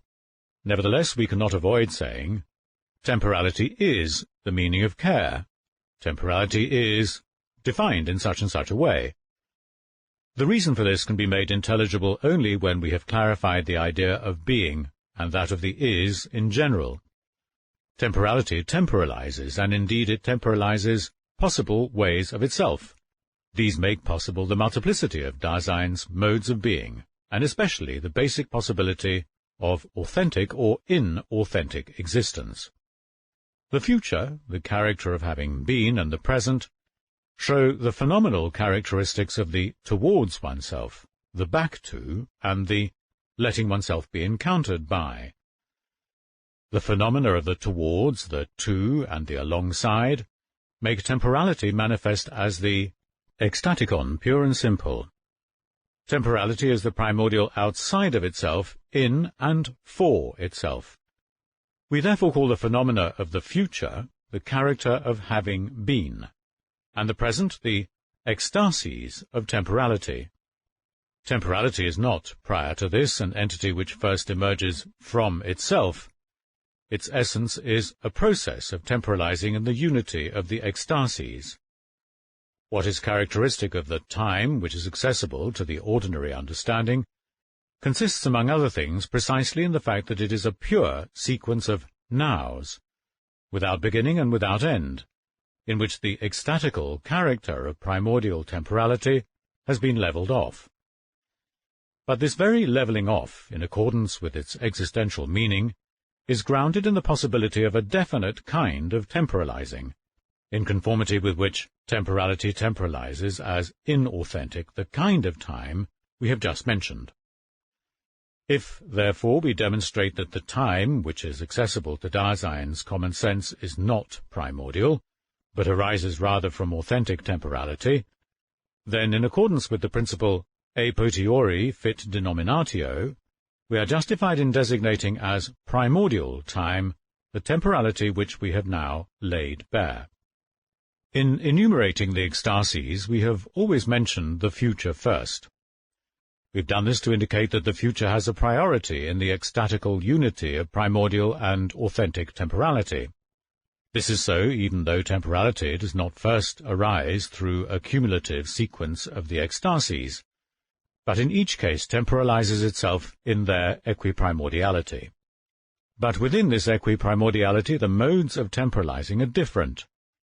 The difference lies in the fact that the nature of the temporalizing can be determined primarily in terms of the different ecstasies. Primordial and authentic temporality temporalizes itself in terms of the authentic future, and in such a way that in having been futurally, it first of all awakens the present. The primary phenomenon of primordial and authentic temporality is the future. The priority of the future will vary according to the ways in which the temporalizing of inauthentic temporality itself is modified, but it will still come to the fore even in the derivative kind of time. Care is being towards death.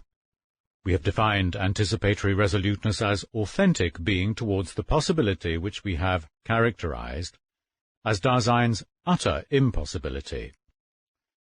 In such being towards its end, Dasein exists in a way which is authentically whole, as that entity which it can be when thrown into death. This entity does not have an end at which it just stops, but it exists finitely, The authentic future is temporalized primarily by that temporality which makes up the meaning of anticipatory resoluteness. It thus reveals itself as finite. But does not time go on in spite of my own no longer Dasein?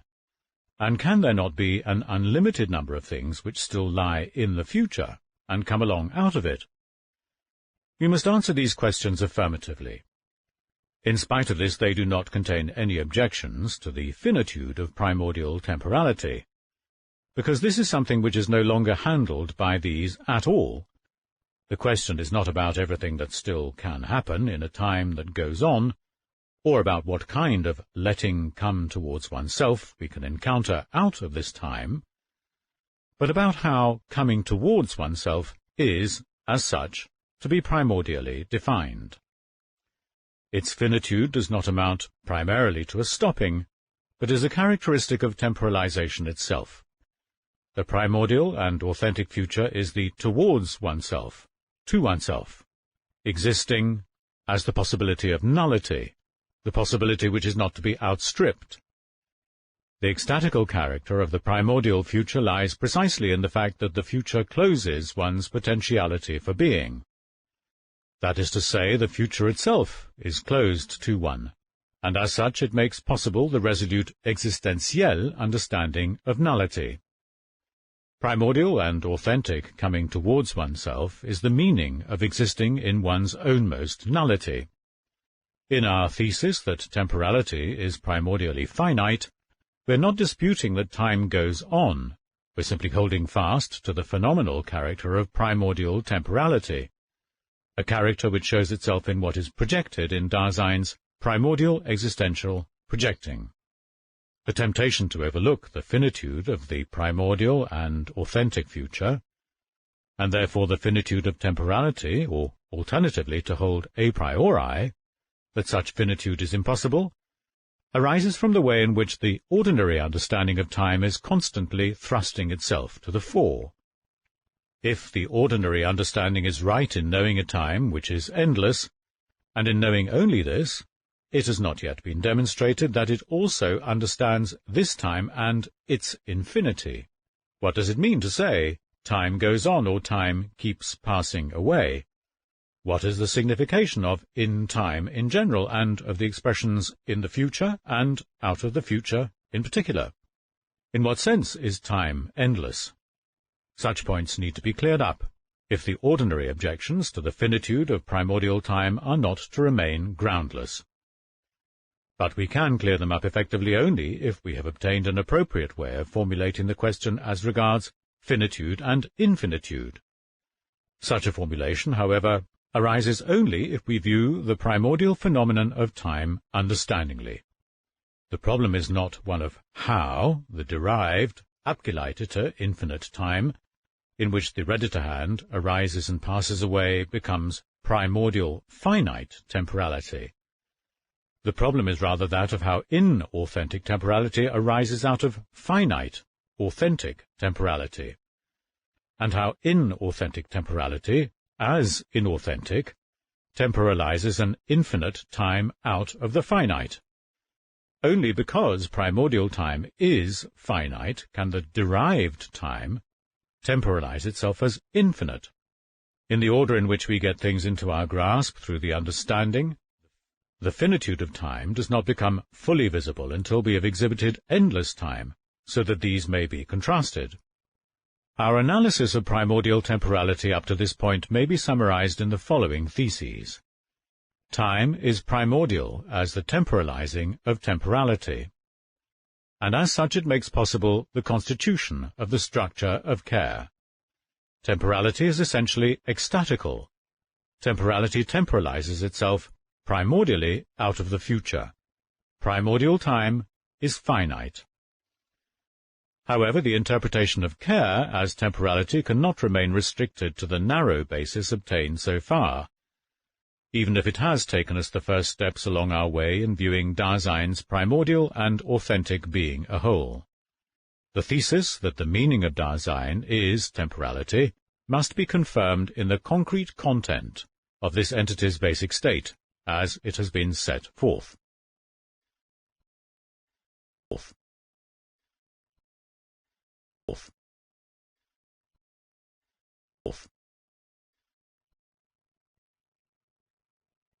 Section 66. Dasein's temporality and the tasks arising therefrom of repeating the existential analysis in a more primordial manner. Not only does the phenomenon of temporality which we have laid bare demand a more widely ranging confirmation of its constitutive power, but only through such confirmation will it itself come into view as regards the basic possibilities of temporalizing. The demonstration of the possibility of Dasein's state of being on the basis of temporality will be designated in brief, though only provisionally, as the temporal interpretation.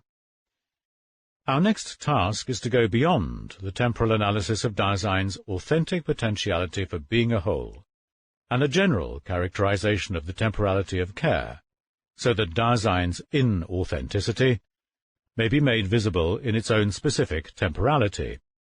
Temporality first showed itself in anticipatory resoluteness.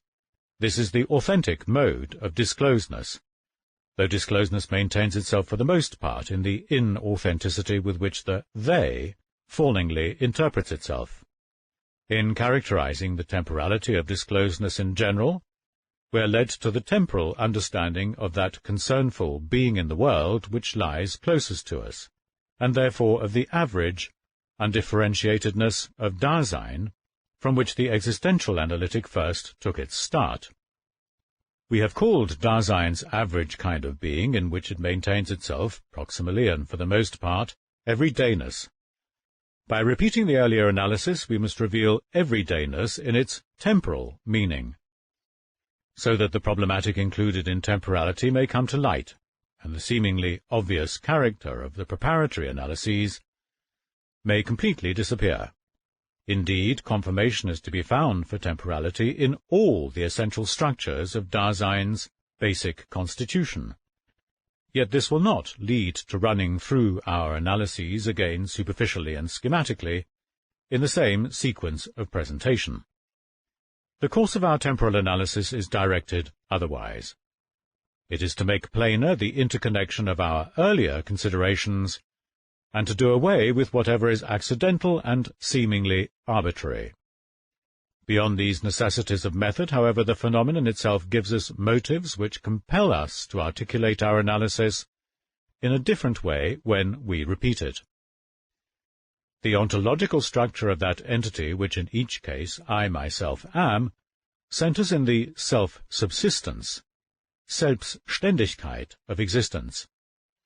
Because the self cannot be conceived either as substance or as subject, but is grounded in existence, our analysis of the inauthentic self, the they, has been left wholly in tow of the preparatory interpretation of Dasein.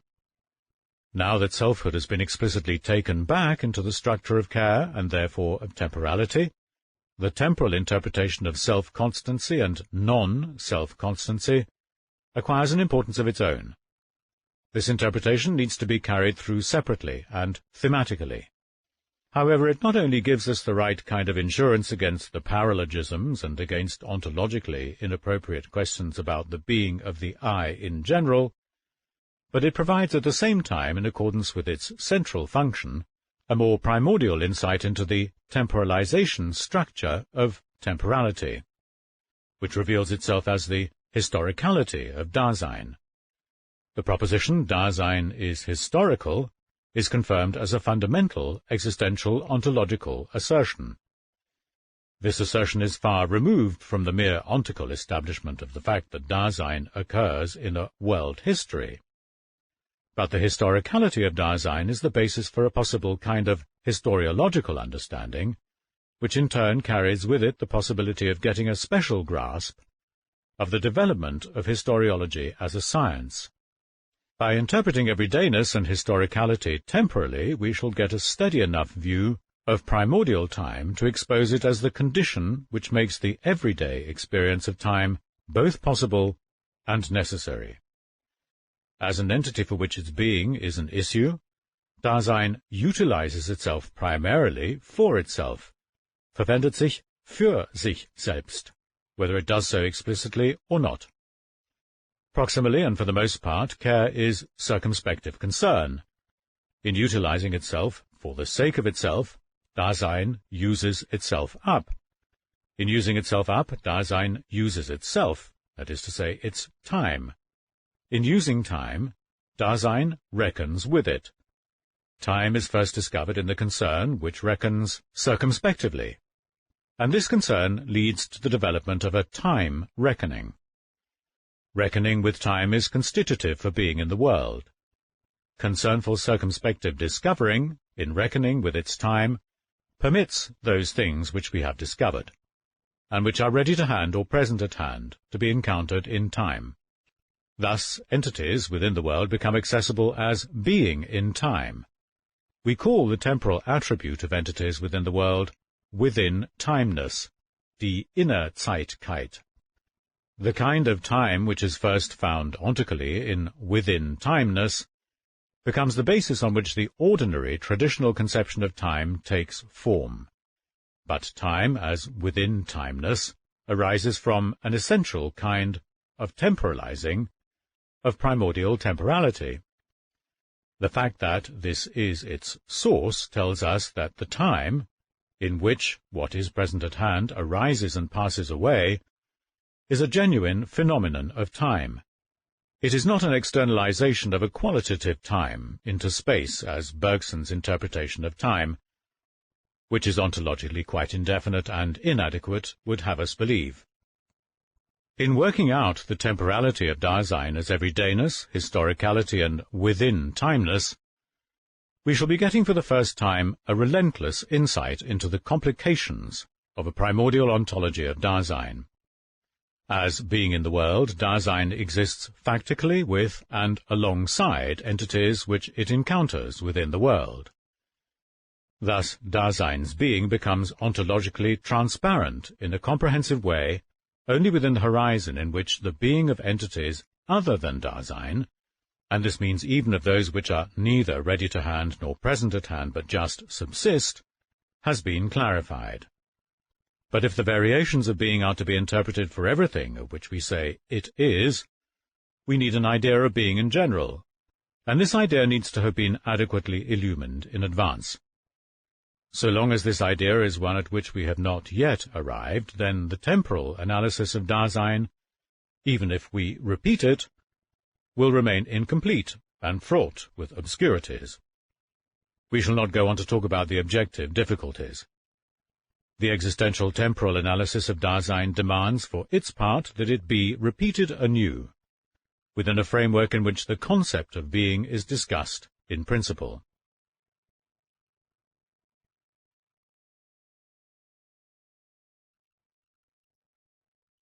Chapter 4. Temporality and Everydayness. Section 67. The basic content of Dasein's existential constitution, and a preliminary sketch of the temporal interpretation of it. Our preparatory analysis has made accessible a multiplicity of phenomena, and no matter how much we may concentrate on the foundational structural totality of care, these must not be allowed to vanish from our phenomenological purview. Far from excluding such a multiplicity, the primordial totality of Dasein's constitution as articulated demands it. The primordiality of a state of being does not coincide with the simplicity and uniqueness of an ultimate structural element. The ontological source of Dasein's being is not inferior to what springs from it, but towers above it in power from the outset. In the field of ontology, any springing from is degeneration.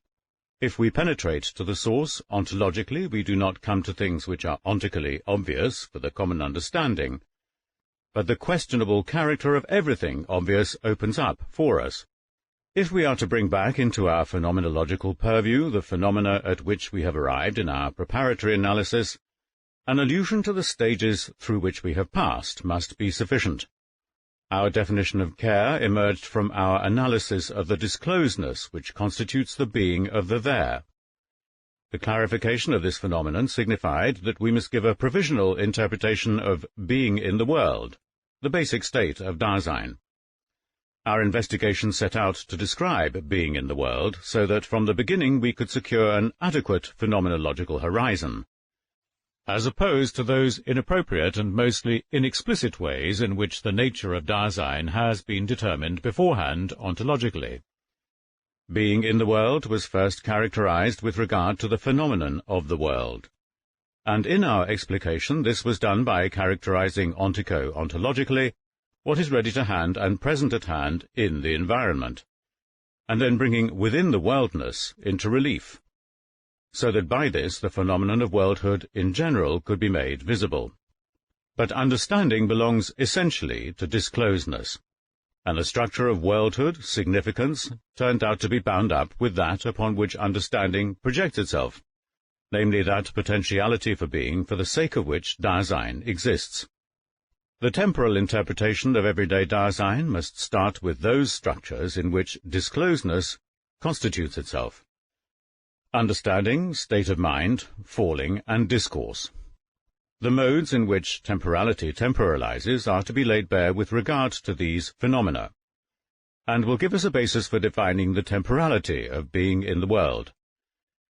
This leads us back to the phenomenon of the world and permits us to delimit the specifically temporal problematic of worldhood. This must be confirmed by characterizing that kind of being in the world which in an everyday manner is closest to us: circumspective, falling concern. The temporality of this concern makes it possible for circumspection to be modified into a perceiving which looks at things, and the theoretical cognition which is grounded in such perceiving. The temporality of being in the world thus emerges, and it turns out, at the same time, to be the foundation for that spatiality which is specific for Dasein. We must also show the temporal constitution of deseverance and directionality. Taken as a whole, these analyses will reveal a possibility for the temporalizing of temporality, in which Dasein's inauthenticity is ontologically grounded, and they will lead us face to face with the question of how the temporal character of everydayness, the temporal meaning of the phrase proximally and for the most part, which we have been using constantly hitherto, is to be understood. By fixing upon this problem we shall have made it plain that the clarification of this phenomenon which we have so far attained is insufficient, and we shall have shown the extent of this insufficiency. The present chapter is thus divided up as follows: the temporality of disclosedness in general, section 68, the temporality of being in the world and the problem of transcendence, section 69, the temporality of the spatiality characteristic of Dasein, section 70, the temporal meaning of Dasein's everydayness, section 71.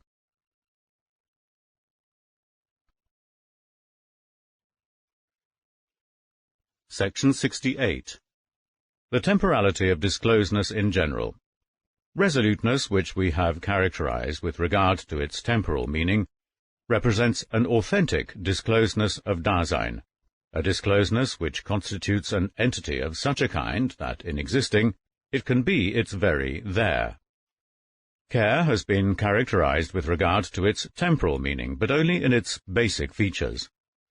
To exhibit its concrete temporal constitution means to give a temporal interpretation of the items of its structure, taking them each singly: understanding, state of mind, falling, and discourse. Every understanding has its mood. Every state of mind is one in which one understands. The understanding which one has in such a state of mind has the character of falling. The understanding which has its mood attuned in falling articulates itself with relation to its intelligibility in discourse.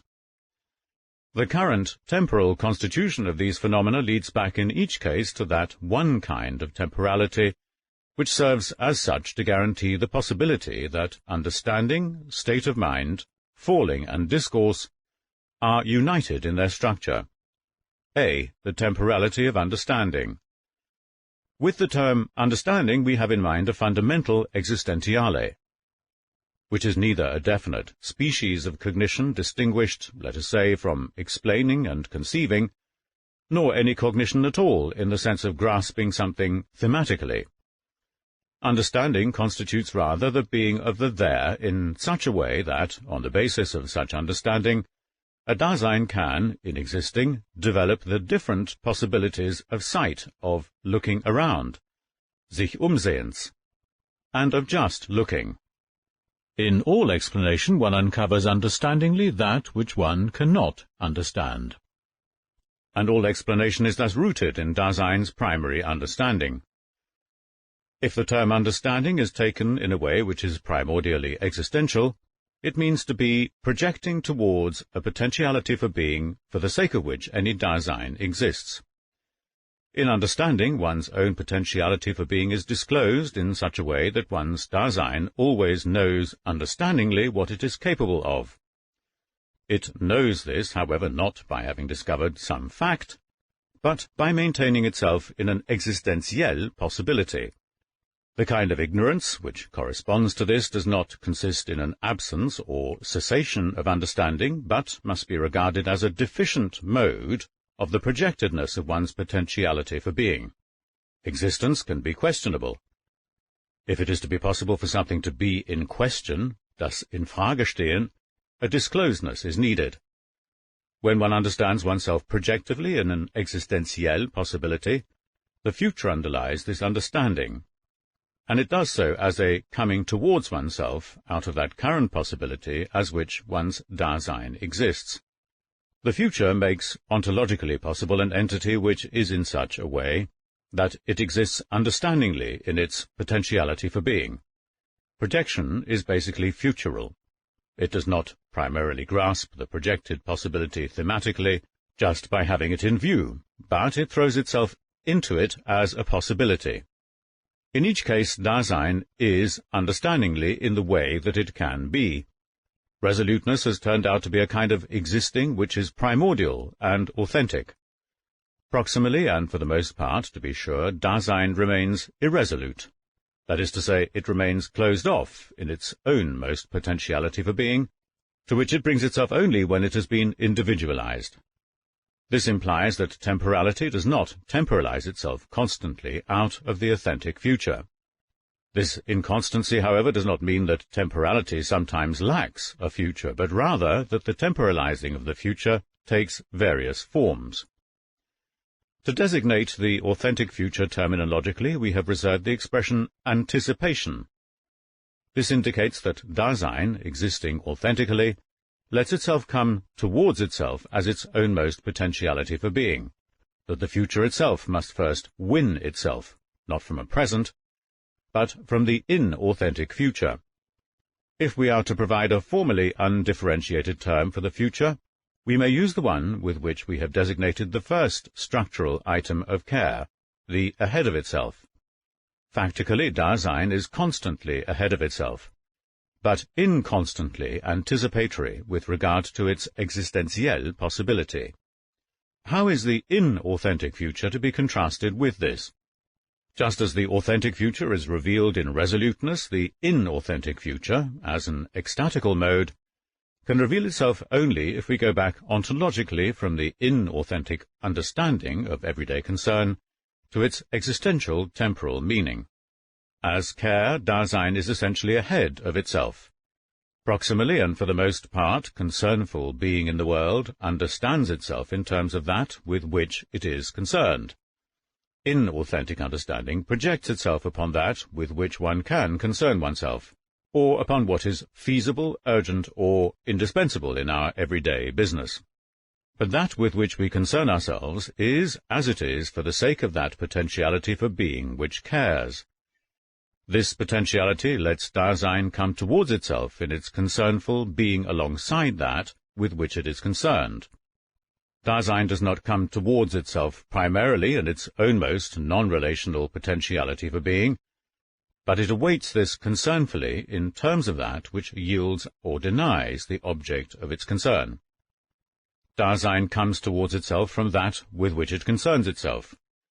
The inauthentic future has the character of awaiting. One's concernful understanding of oneself as they-self in terms of what one does has its possibility based upon this ecstatical mode of the future.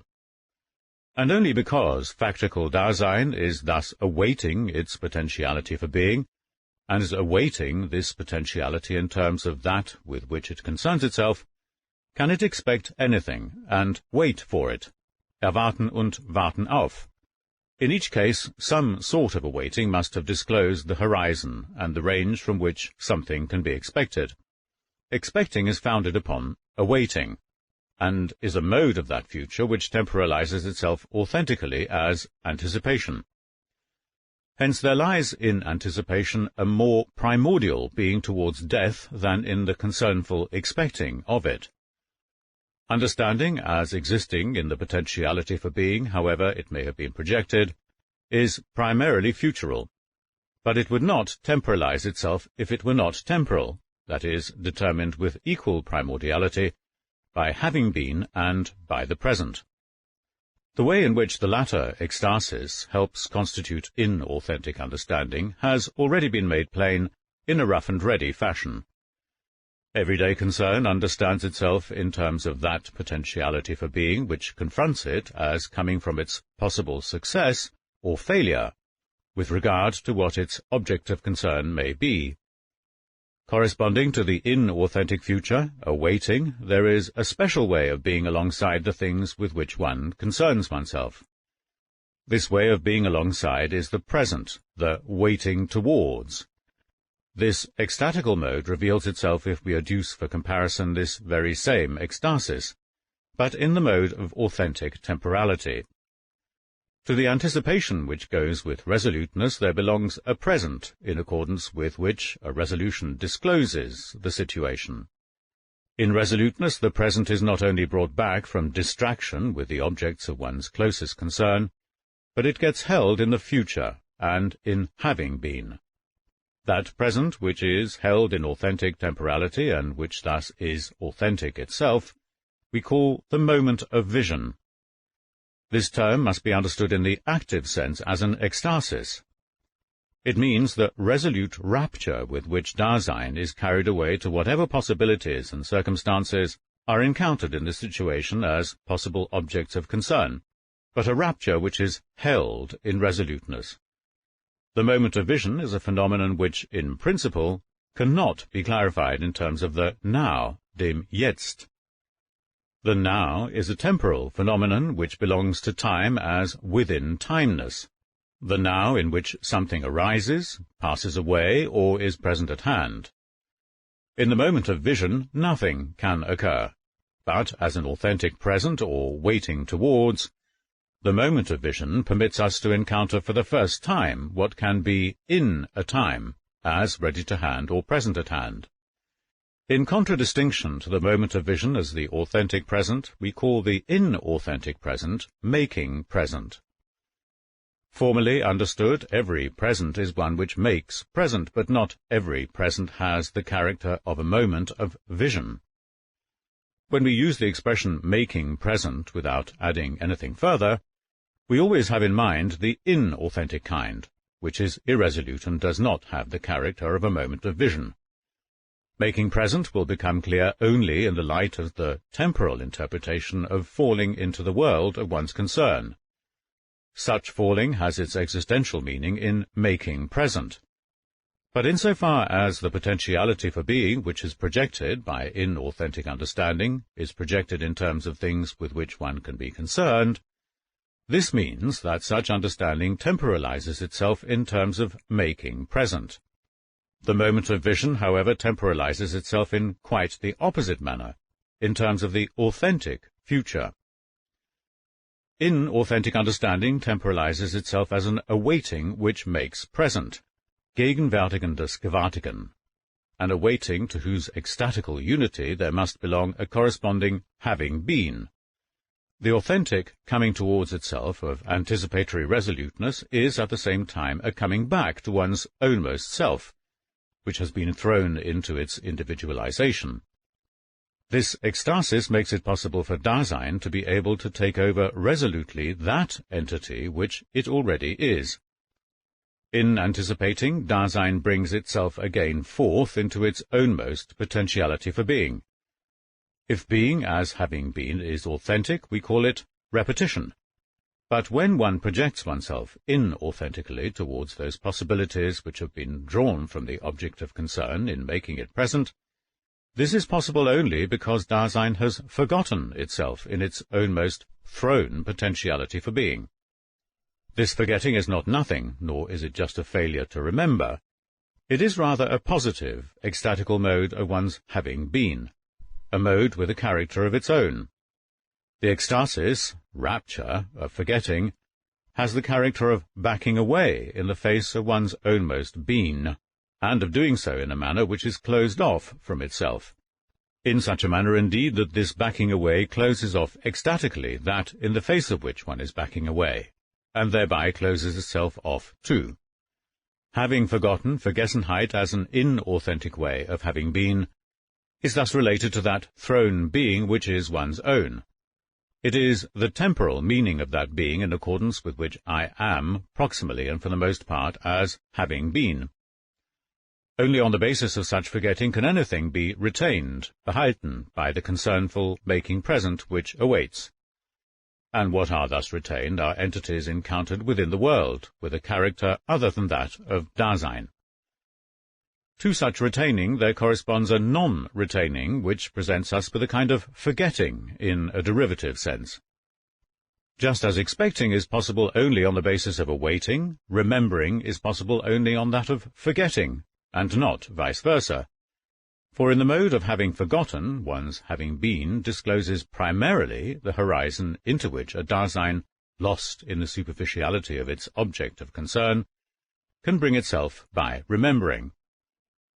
The awaiting which forgets and makes present is an ecstatical unity in its own right, in accordance with which inauthentic understanding temporalizes itself with regard to its temporality. The unity of these ecstasies closes off one's authentic potentiality for being, and is thus the existential condition for the possibility of irresoluteness. Though inauthentic concernful understanding determines itself in the light of making present the object of concern, the temporalizing of the understanding is performed primarily in the future. B. The temporality of state of mind. Understanding is never free-floating, but always goes with some state of mind.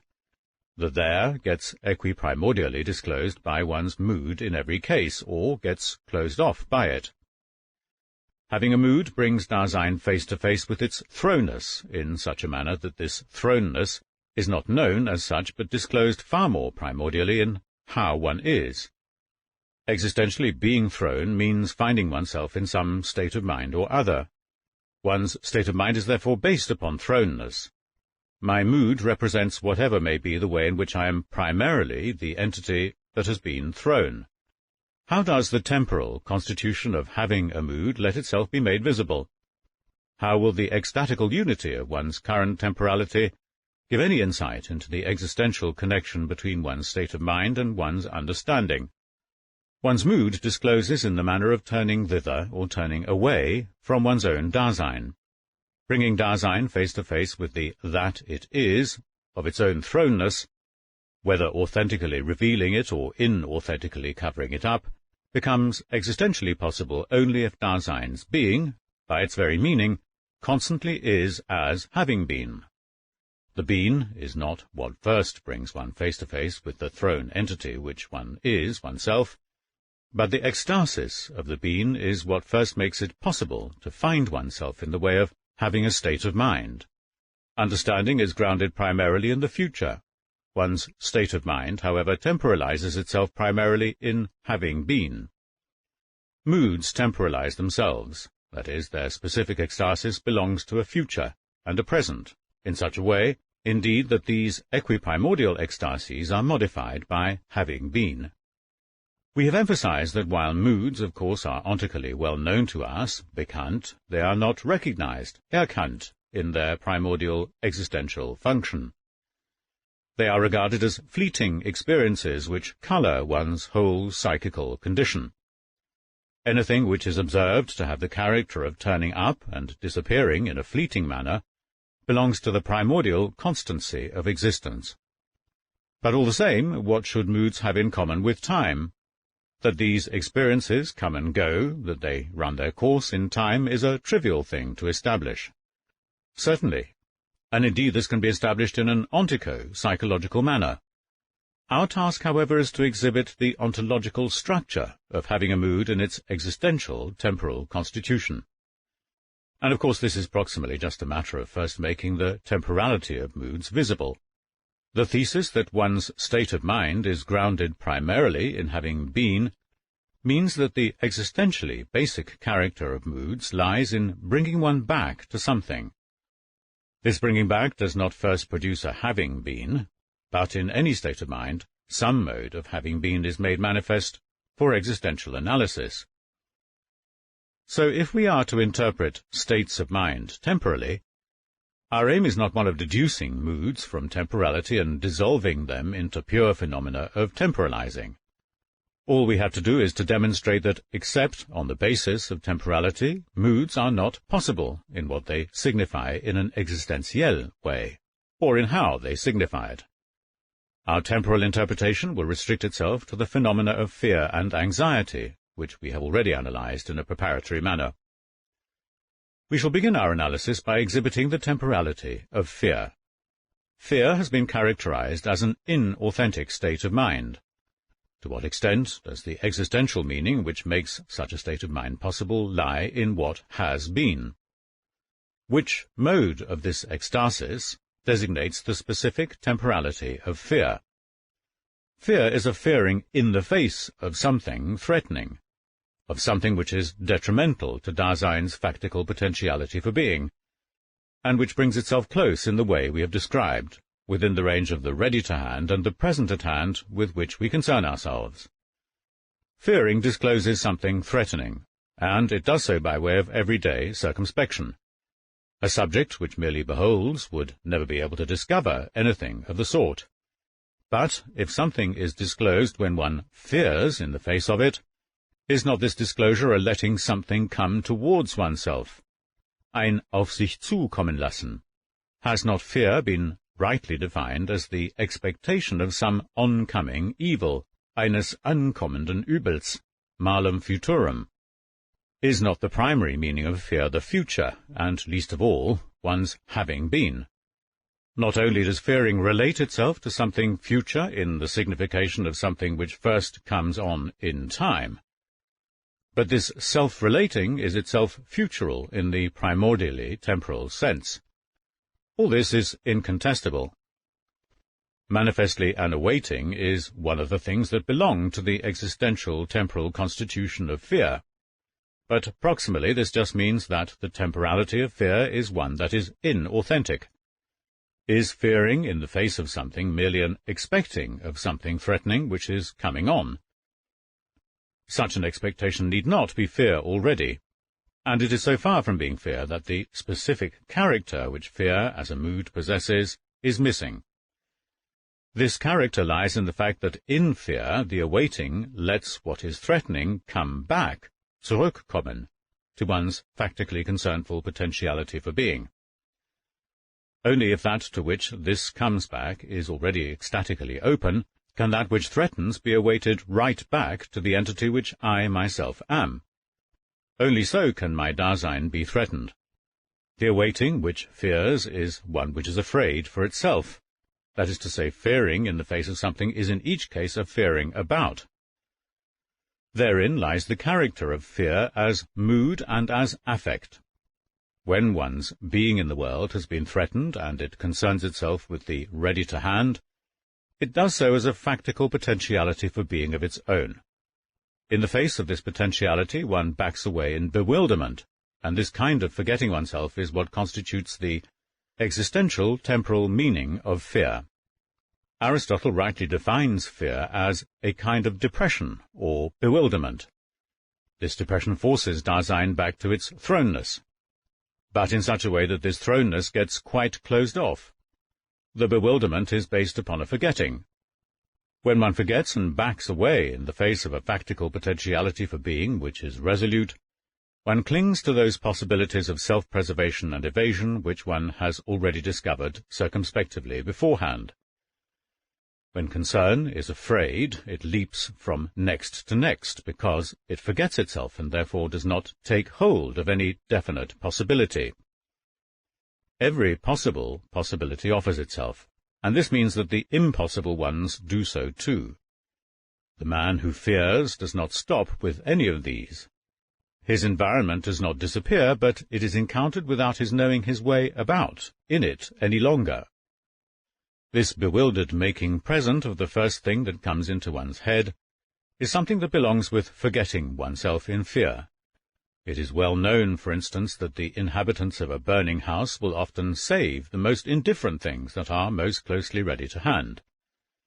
When one has forgotten oneself, and makes present a jumble of hovering possibilities, one thus makes possible that bewilderment which goes to make up the mood character of fear.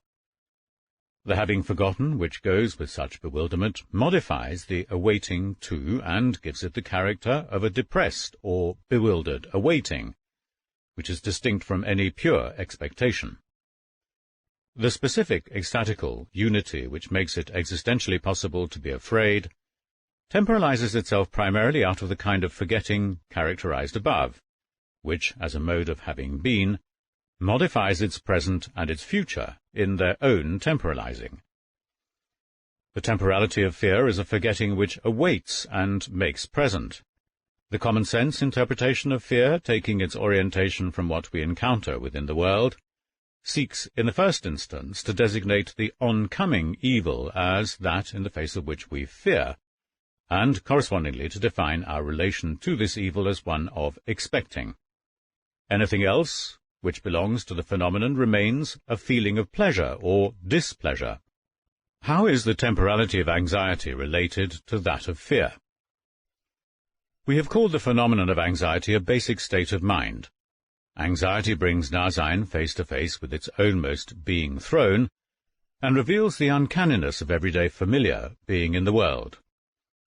Anxiety, like fear, has its character formally determined by something in the face of which one is anxious, and something about which one is anxious.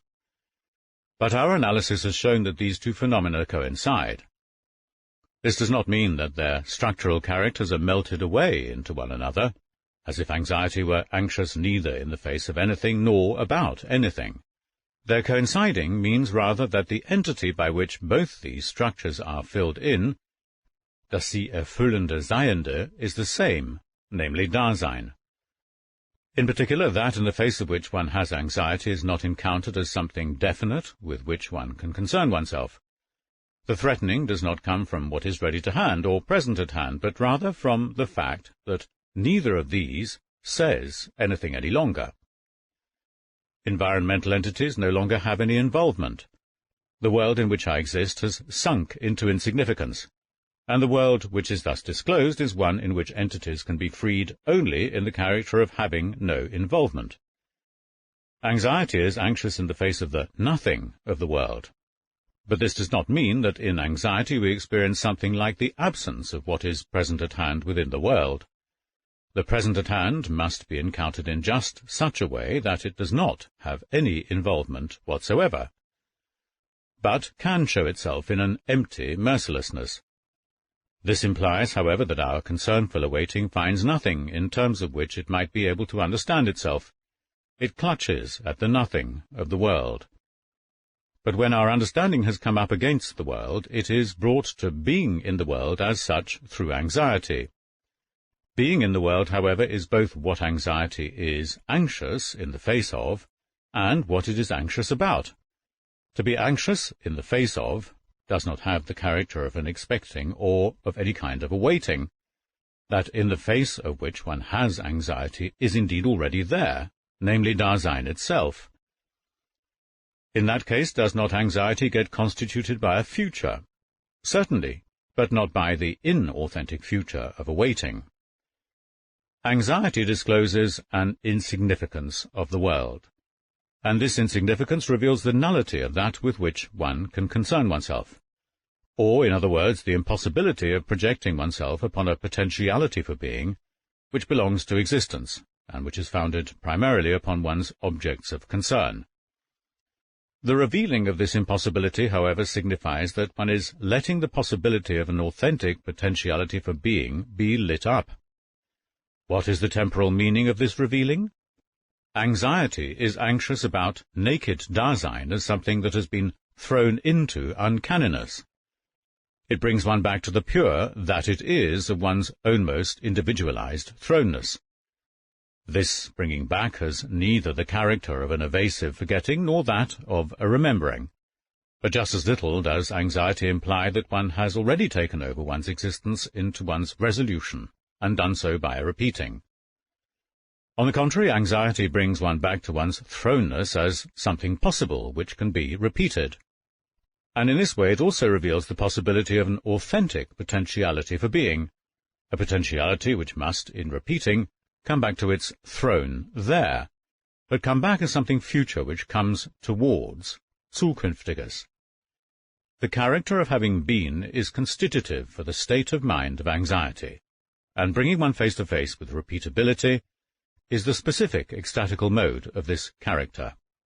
The forgetting which is constitutive for fear bewilders Dasein and lets it drift back and forth between worldly possibilities which it has not seized upon. In contrast to this making present which is not held on to, the present of anxiety is held on to when one brings oneself back to one's own most thrownness. The existential meaning of anxiety is such that it cannot lose itself in something with which it might be concerned. If anything like this happens in a similar state of mind, this is fear, which the everyday understanding confuses with anxiety. But even though the present of anxiety is held on to, it does not as yet have the character of the moment of vision, which temporalizes itself in a resolution. Anxiety merely brings one into the mood for a possible resolution. The present of anxiety holds the moment of vision at the ready, auf dem Sprung. As such a moment, it itself, and only itself, is possible. The temporality of anxiety is peculiar, for anxiety is grounded primordially in having been, and only out of this do the future and the present temporalize themselves. In this peculiar temporality is demonstrated the possibility of that power which is distinctive for the mood of anxiety. In this, Dasein is taken all the way back to its naked uncanniness and becomes fascinated by it. This fascination, however, not only takes Dasein back from its worldly possibilities, but at the same time gives it the possibility of an authentic potentiality for being. Yet neither of these moods, fear and anxiety, ever occurs just isolated in the stream of experiences. Each of them determines an understanding or determines itself in terms of one. Fear is occasioned by entities with which we concern ourselves environmentally. Anxiety, however, springs from Dasein itself. When fear assails us, it does so from what is within the world. Anxiety arises out of being in the world, as thrown, being towards death. When understood temporally, this mounting of anxiety out of Dasein means that the future and the present of anxiety temporalize themselves out of a primordial being as having been, in the sense of bringing us back to repeatability. But anxiety can mount authentically only in a Dasein which is resolute. He who is resolute knows no fear, but he understands the possibility of anxiety as the possibility of the very mood which neither inhibits nor bewilders him. Anxiety liberates from possibilities which count for nothing, nichtigen, and lets him become free for those which are authentic. Although both fear and anxiety as modes of state of mind are grounded primarily in having been, they each have different sources with regard to their own temporalization in the temporality of care.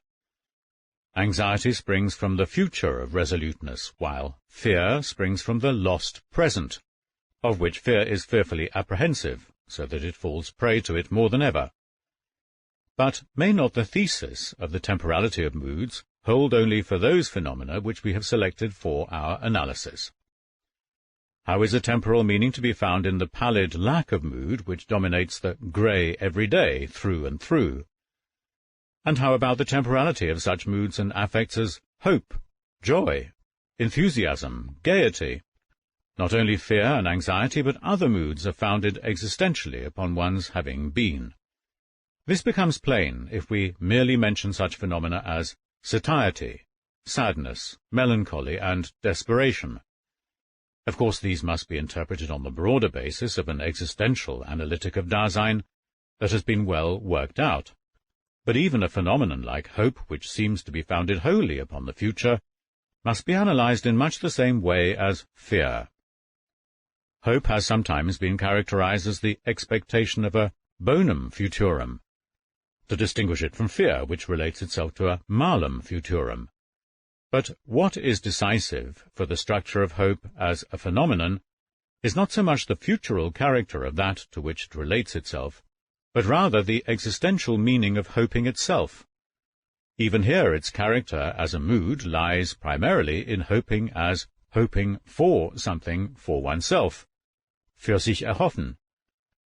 He who hopes takes himself with him into his hope, as it were, and brings himself up against what he hopes for. But this presupposes that he has somehow arrived at himself. To say that hope brings alleviation, erleichtert, from depressing misgivings, means merely that even hope, as a state of mind, is still related to our burdens, and related in the mode of being as having been. Such a mood of elation, or better one which elates, is ontologically possible only if Dasein has an ecstatico-temporal relation to the thrown ground of itself. Furthermore, the pallid lack of mood, indifference, which is addicted to nothing and has no urge for anything, and which abandons itself to whatever the day may bring, yet in so doing takes everything along with it in a certain manner, demonstrates most penetratingly the power of forgetting in the everyday mode of that concern which is closest to us. Just living along, das Dahinleben, in a way which lets everything be, as it is based on forgetting and abandoning oneself to one's thrownness.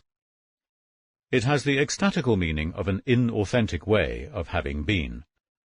Indifference, which can go along with busying oneself head over heels, must be sharply distinguished from equanimity.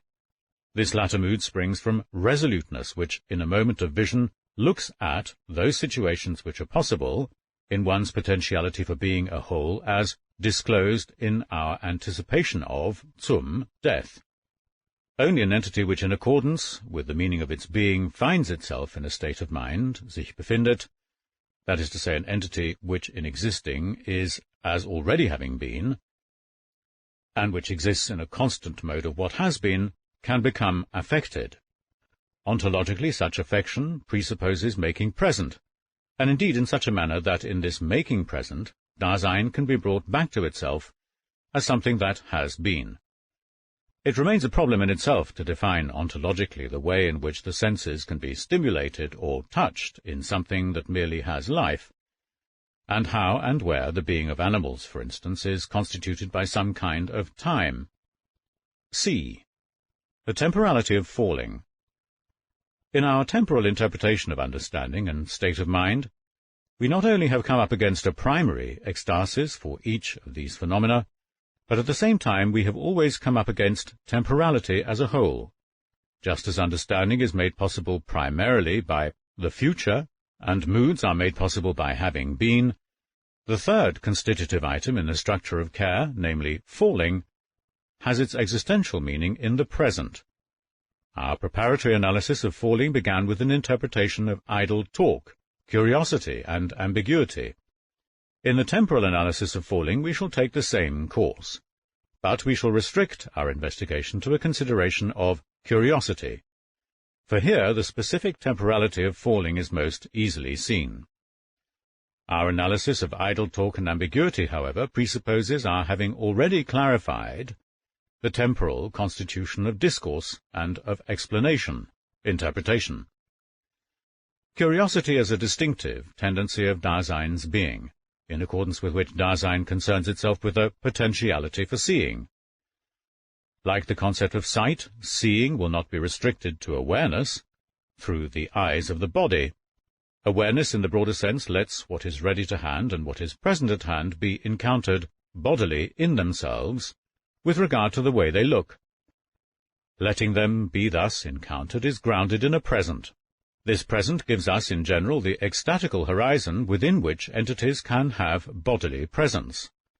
Curiosity, however, does not make present the present at hand in order to tarry alongside it and understand it. It seeks to see only in order to see and to have seen. As this making present, which gets entangled in itself, curiosity has an ecstatical unity with a corresponding future and a corresponding having been. The craving for the new is, of course, a way of proceeding towards something not yet seen, but in such a manner that the making present seeks to extricate itself from awaiting.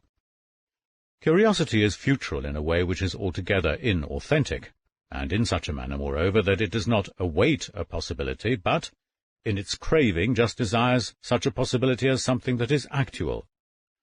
Curiosity gets constituted by a making present which is not held on to, but which, in merely making present, thereby seeks constantly to run away from the awaiting in which it is nevertheless held, though not held on to. The present arises, or leaps away from the awaiting which belongs to it, and does so in the sense of running away from it, as we have just emphasized.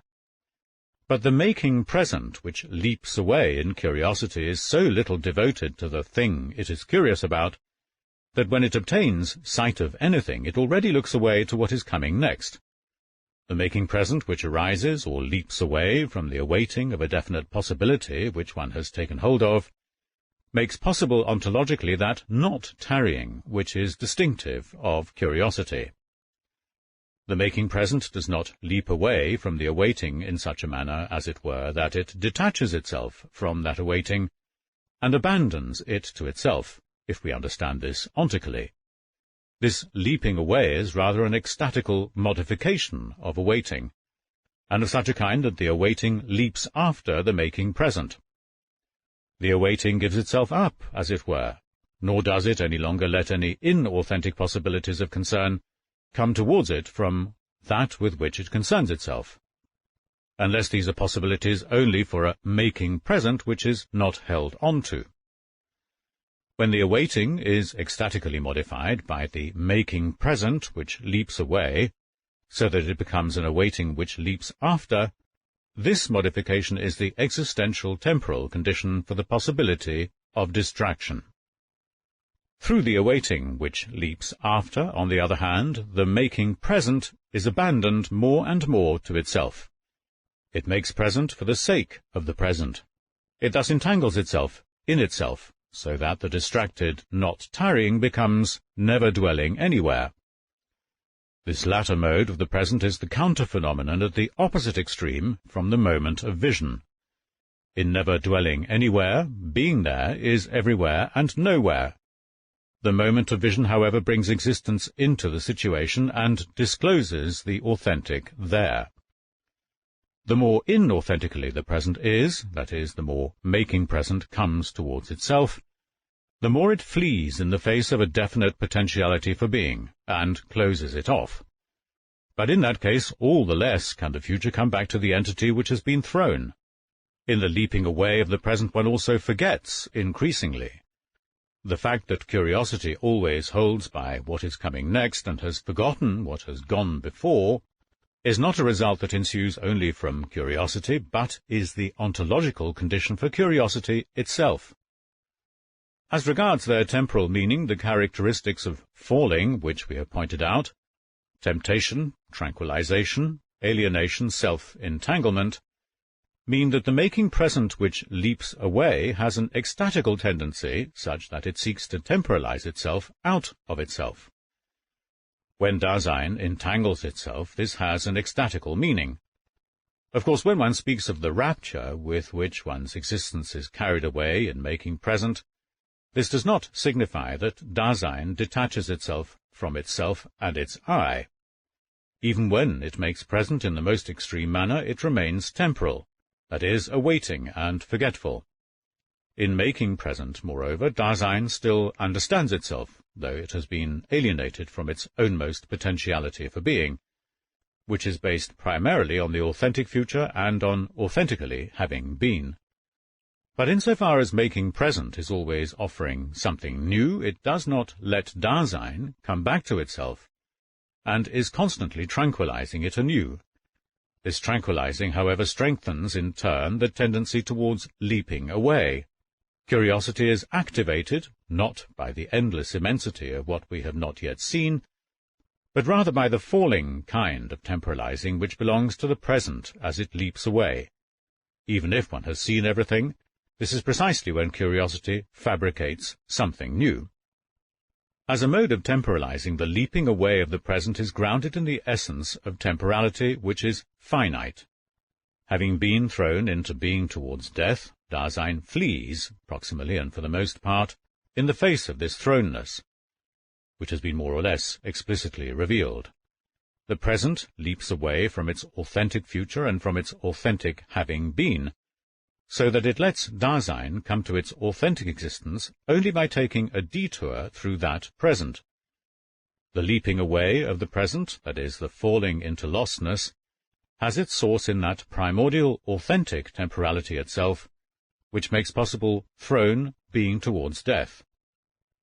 While Dasein can indeed be brought authentically face to face with its thrownness, so as to understand itself in that thrownness authentically, nevertheless, this thrownness remains closed off from Dasein as regards the ontical whence and how of it. But the fact that it is thus closed off is by no means just a kind of ignorance factually subsisting. It is constitutive for Dasein's facticity. It is also determinative for the ecstatical character of the way existence has been abandoned to its own null basis. Proximally, the throw of Dasein's being thrown into the world is one that does not authentically get caught. The movement which such a throw implies does not come to a stop because Dasein now is there. Dasein gets dragged along in thrownness, that is to say, as something which has been thrown into the world. It loses itself in the world, in its factical submission to that with which it is to concern itself. The present, which makes up the existential meaning of getting taken along, never arrives at any other ecstatical horizon of its own accord, unless it gets brought back from its lostness by a resolution. So that both the current situation and therewith the primordial limit situation of being towards death will be disclosed as a moment of vision which has been held on to. D. The temporality of discourse. When the there has been completely disclosed, its disclosedness is constituted by understanding, state of mind, and falling. And this disclosedness becomes articulated by discourse. Thus, discourse does not temporalize itself primarily in any definite ecstasis. Factically, however, discourse expresses itself for the most part in language, and speaks proximally in the way of addressing itself to the environment by talking about things concernfully. Because of this, making present has of course a privileged constitutive function. Tenses, like the other temporal phenomena of language, aspects and temporal stages, Zeitstufen, do not spring from the fact that discourse expresses itself also about temporal processes, processes encountered in time. Nor does their basis lie in the fact that speaking runs its course in a psychical time. Discourse in itself is temporal, since all talking about, of, or to, is grounded in the ecstatical unity of temporality. Aspects have their roots in the primordial temporality of concern, whether or not this concern relates itself to that which is within time. The problem of their existential temporal structure cannot even be formulated with the help of the ordinary traditional conception of time, to which the science of language needs must have recourse. But because in any discourse one is talking about entities, even if not primarily and predominantly in the sense of theoretical assertion, the analysis of the temporal constitution of discourse and the explication of the temporal characteristics of language patterns can be tackled only if the problem of how being and truth are connected in principle is broached in the light of the problematic of temporality. We can then define even the ontological meaning of the is, which a superficial theory of propositions and judgment has deformed to a mere copula. Only in terms of the temporality of discourse, that is, of Dasein in general, can we clarify how signification arises and makes the possibility of concept formation ontologically intelligible. Understanding is grounded primarily in the future, whether in anticipation or in awaiting. States of mind temporalize themselves primarily in having been, whether in repetition or in having forgotten. Falling has its temporal roots primarily in the present, whether in making present or in the moment of vision. All the same, understanding is in every case a present, which is in the process of having been. All the same, one's state of mind temporalizes itself as a future which is making present. And all the same, the present leaps away from a future that is in the process of having been, or else it is held on to by such a future. Thus we can see that in every ecstasis, temporality temporalizes itself as a whole, and this means that in the ecstatical unity with which temporality has fully temporalized itself currently, is grounded the totality of the structural whole of existence, facticity and falling, that is, the unity of the care structure. Temporalizing does not signify that ecstasies come in a succession. The future is not later than having been, and having been is not earlier than the present. Temporality temporalizes itself as a future which makes present in the process of having been. Both the disclosedness of the there and Dasein's basic existentielle possibilities, authenticity and inauthenticity, are founded upon temporality. But disclosedness always pertains with equal primordiality to the entirety of being in the world, to being in as well as to the world. So if we orient ourselves by the temporal constitution of disclosedness, the ontological condition for the possibility that there can be entities which exist as being in the world must be something that may also be exhibited.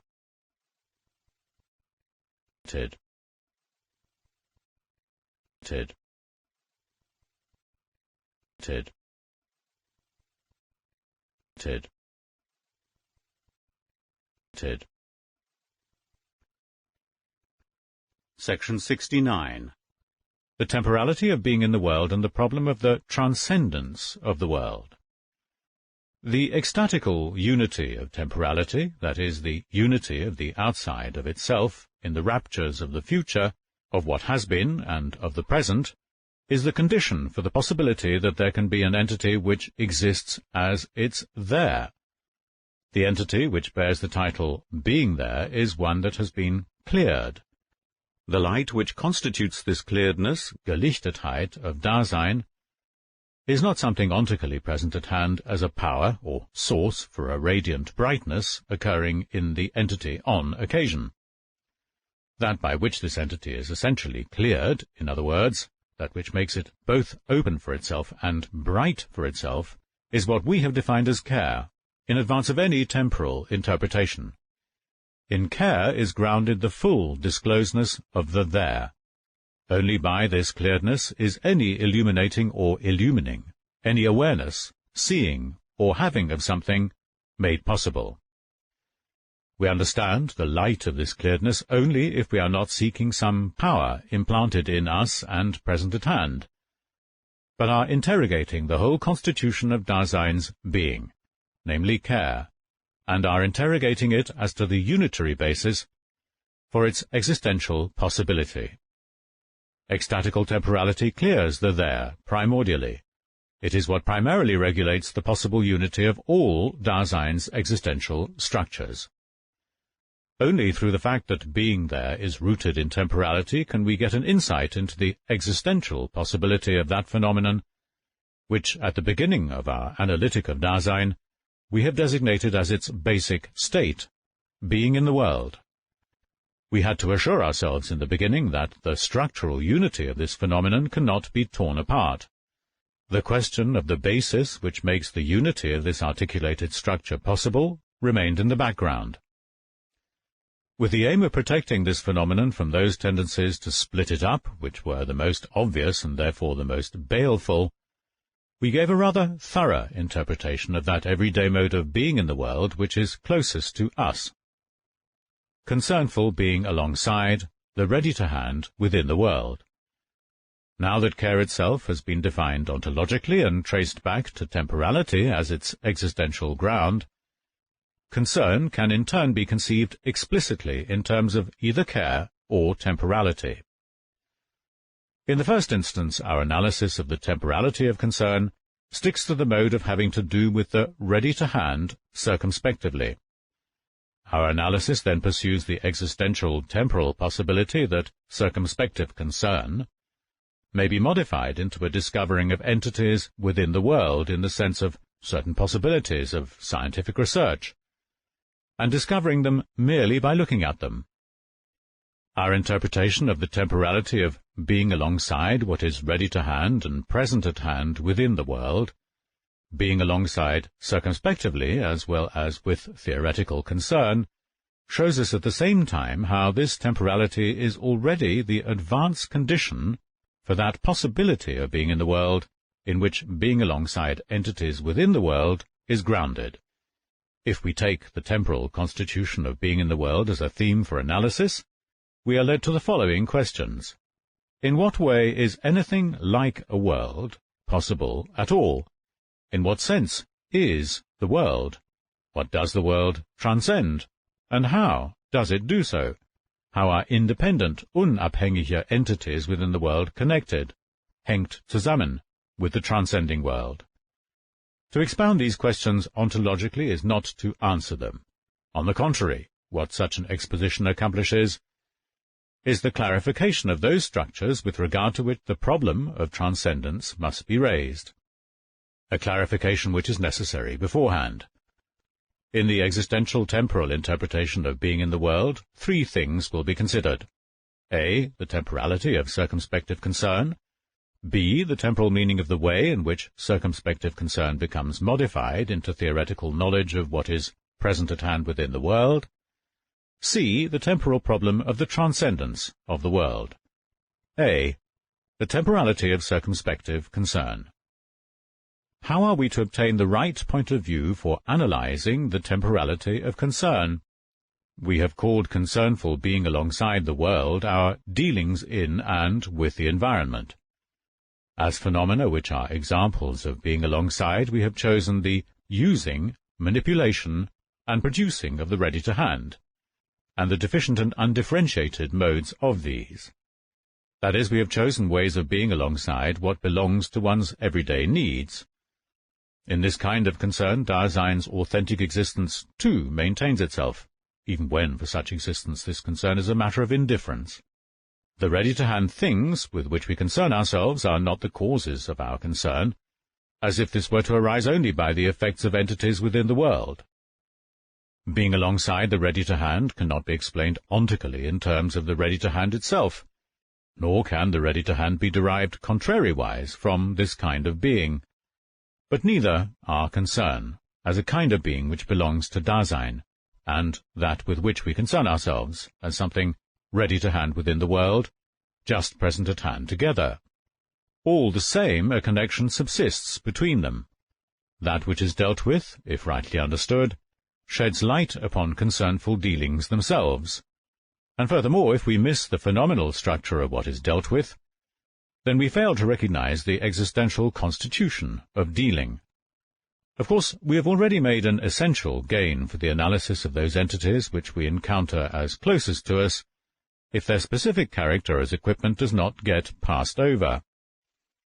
But we must understand further that concernful dealings never dwell with any individual item of equipment. Our using and manipulating of any definite item of equipment still remains oriented towards some equipmental context. If, for instance, we are searching for some equipment which we have misplaced, then what we have in mind is not merely what we are searching for, or even primarily this. Nor do we have it in mind in an isolated act, but the range of the equipmental totality has already been discovered beforehand. Whenever we go to work and seize hold of something, we do not push out from the nothing and come upon some item of equipment which has been presented to us in isolation. In laying hold of an item of equipment, we come back to it from whatever work world has already been disclosed. The upshot of this is that if, in our analysis of dealings, we aim at that which is dealt with, then one's existent being alongside the entities with which one concerns oneself must be given an orientation not towards some isolated item of equipment which is ready to hand, but towards the equipmental totality. This way of taking what is dealt with is forced upon us also if we consider that character of being which belongs distinctively to equipment that is ready to hand, namely involvement. We understand the term involvement ontologically. The kind of talk in which we say that something has with it an involvement in something is not meant to establish a fact ontically, but rather to indicate the kind of being that belongs to what is ready to hand. The relational character of involvement, of its within, suggests that an equipment is ontologically impossible.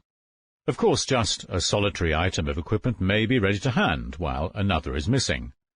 But this makes known to us that the very thing that is ready to hand belongs to something else. Our concernful dealings can let what is ready to hand be encountered circumspectively, only if in these dealings we already understand something like the involvement which something has in something. The being alongside, which discovers circumspectively in concern, amounts to letting something be involved, that is, to projecting an involvement understandingly. Letting things be involved makes up the existential structure of concern. But concern, as being alongside something, belongs to the essential constitution of care, and care, in turn, is grounded in temporality. If all this is so, then the existential condition of the possibility of letting things be involved must be sought in a mode of the temporalizing of temporality. Letting something be involved is implied in the simplest handling of an item of equipment. That which we let it be involved in, das wobei desselben, has the character of a towards which. With regard to this, the equipment is either usable or in use. The understanding of the towards which, that is, the understanding of what the equipment is involved in, has the temporal structure of awaiting. In awaiting the towards which, concern can at the same time come back by itself to the sort of thing in which it is involved. The awaiting of what is involved in, and, together with this awaiting, the retaining of that which is thus involved, make possible in its ecstatical unity the specifically manipulative way in which equipment is made present. The awaiting of the towards which is neither a considering of the goal nor an expectation of the impendent finishing of the work to be produced. It has by no means the character of getting something thematically into one's grasp. Neither does the retaining of that which has an involvement signify holding it fast thematically.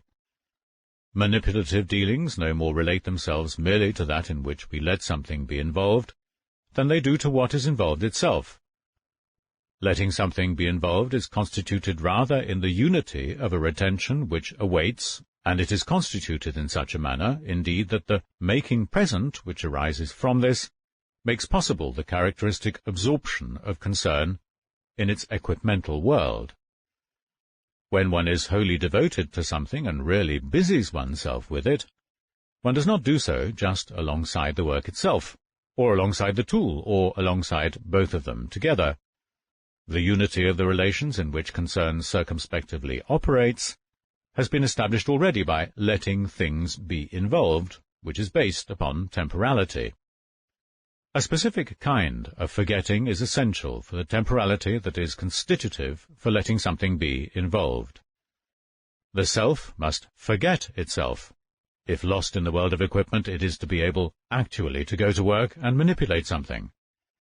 But all the same, inasmuch as an awaiting always leads the way in the unity of the temporalizing of concern, concernful Dasein's own potentiality for being has, as we shall show, been given a position in care.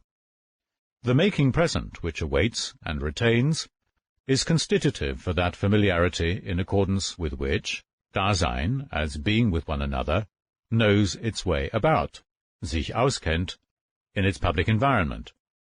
Letting things be involved is something which we understand existentially as a letting them be, ein Sein lassen. On such a basis, circumspection can encounter the ready-to-hand as that entity which it is. Hence we can further elucidate the temporality of concern by giving heed to those modes of circumspectively letting something be encountered, which we have characterized above as conspicuousness, obtrusiveness, and obstinacy. Thematical perception of things is precisely not the way equipment ready to hand is encountered in its in itself. It is encountered rather in the inconspicuousness of what we can come across obviously and objectively. But if there is something conspicuous in the totality of such entities, this implies that the equipmental totality, as such, is obtruding itself along with it. What sort of existential structure must belong to letting things be involved, if such a procedure can let something be encountered as conspicuous? This question is now aimed not at those factical occasions which turn our attention to something already presented, but rather at the ontological meaning of the fact that it can thus be turned. When something cannot be used, when, for instance, a tool definitely refuses to work, it can be conspicuous only in and for dealings in which something is manipulated. Even by the sharpest and most persevering perception and representation of things, one can never discover anything like the damaging of a tool. If we are to encounter anything unmanageable, the handling must be of such a sort that it can be disturbed. But what does this signify, ontologically? The making present, which awaits and retains, gets held up with regard to its absorption in relationships of involvement, and it gets held up by what will exhibit itself afterwards as damage. The making present, which awaits the towards which, with equal primordiality, is held fast alongside the equipment which has been used. And it is held fast in such a manner, indeed, that the towards which and the in order to are now encountered explicitly for the first time. On the other hand, the only way in which the making present itself can meet up with anything unsuitable is by already operating in such a way as to retain awaitingly that which has an involvement in something. To say that making present gets held up is to say that, in its unity with the awaiting which retains, it diverts itself into itself more and more, and is thus constitutive for the inspecting, nachsehen, testing, and eliminating of the disturbance. If concernful dealings were merely a sequence of experiences running their course in time, however intimately these might be associated, it would still be ontologically impossible to let any conspicuous, unusable equipment be encountered. Letting something be involved must, as such, be grounded in the ecstatical unity of the making present, which awaits and retains, whatever we have made accessible in dealing with contexts of equipment. And how is it possible to ascertain what is missing, fehlendem, that is to say, unready to hand, not just ready to hand in an unmanageable way? That which is unready to hand is discovered circumspectively when we miss it, im Vermissen. The affirmation that something is not present at hand is founded upon our missing it, and both our missing it and our affirmation have their own existential presuppositions. Such missing is by no means a not making present, nicht gegenwärtigen. It is rather a deficient mode of the present in the sense of the making unpresent, ungegenwärtigens of something which one has expected or which one has always had at one's disposal. If, when one circumspectively lets something be involved, one were not from the outset awaiting the object of one's concern, and if such awaiting did not temporalize itself in a unity with a making present, then Dasein could never find that something is missing, fehlt. On the other hand, when one is making present something ready to hand by awaiting, the possibility of one's getting surprised by something is based upon one's not awaiting something else, which stands in a possible context of involvement with what one awaits. In the not awaiting of the making present which is lost, the horizontal leeway within which one's Dasein can be assailed by something surprising is first disclosed. That with which one's concernful dealings fail to cope, either by producing or procuring something, or even by turning away, holding aloof, or protecting oneself from something, reveals itself in its insurmountability. Concern resigns itself to it, but resigning oneself to something is a mode peculiar to circumspectively letting it be encountered. On the basis of this kind of discovery, concern can come across that which is inconvenient, disturbing, hindering, endangering, or, in general, resistant in some way. The temporal structure of resigning oneself to something lies in a non-retaining, which awaitingly makes present. In awaitingly making present, one does not, for instance, reckon on that which is unsuitable but nonetheless available. Not reckoning with something is a mode of taking into one's reckoning that which one cannot cling to. That which one has not reckoned with does not get forgotten. It gets retained, so that in its very unsuitability it remains ready to hand. That which is ready to hand in this manner belongs to the everyday stock or content of the factically disclosed environment. Only insofar as something resistant has been discovered on the basis of the ecstatical temporality of concern, can factical Dasein understand itself in its abandonment to a world of which it never becomes master. Even if concern remains restricted to the urgency of everyday needs, it is never a pure making present, but arises from a retention which awaits. On the basis of such a retention, or as such a basis, Dasein exists in a world. Thus, in a certain manner, factically existent Dasein always knows its way about, even in a world which is alien. When, in one's concern, one lets something be involved, one's doing so is founded on temporality, and amounts to an altogether pre-ontological and non-thematic way of understanding involvement and readiness to hand. In what follows, it will be shown to what extent the understanding of these types of being as such is, in the end, also founded on temporality. We must first give a more concrete demonstration of the temporality of being in the world. With this as our aim, we shall trace how the theoretical attitude towards the world arises out of circumspective concern with the ready-to-hand. Not only the circumspective discovering of entities within the world, but also the theoretical discovering of them is founded upon being in the world. The existential temporal interpretation of these ways of discovering is preparatory to the temporal characterization of this basic state of Dasein. B. The temporal meaning of the way in which circumspective concern becomes modified into the theoretical discovery of the present at hand within the world. When in the course of existential ontological analysis we ask how theoretical discovery arises out of circumspective concern, this implies already that we are not making a problem of the ontical history and development of science, or of the factical occasions for it, or of its proximate goals. In seeking the ontological genesis of the theoretical attitude, we are asking which of those conditions implied in Dasein's state of being are existentially necessary for the possibility of Dasein's existing in the way of scientific research. This formulation of the question is aimed at an existential conception of science. This must be distinguished from the logical conception which understands science with regard to its results and defines it as something established on an interconnection of true propositions, that is, propositions counted as valid. The existential conception understands science as a way of existence and thus as a mode of being in the world, which discovers or discloses either entities or being. Yet a fully adequate existential interpretation of science cannot be carried out until the meaning of being and the connection between being and truth have been clarified in terms of the temporality of existence. The following deliberations are preparatory to the understanding of this central problematic, within which, moreover, the idea of phenomenology, as distinguished from the preliminary conception of it which we indicated by way of introduction, will be developed for the first time.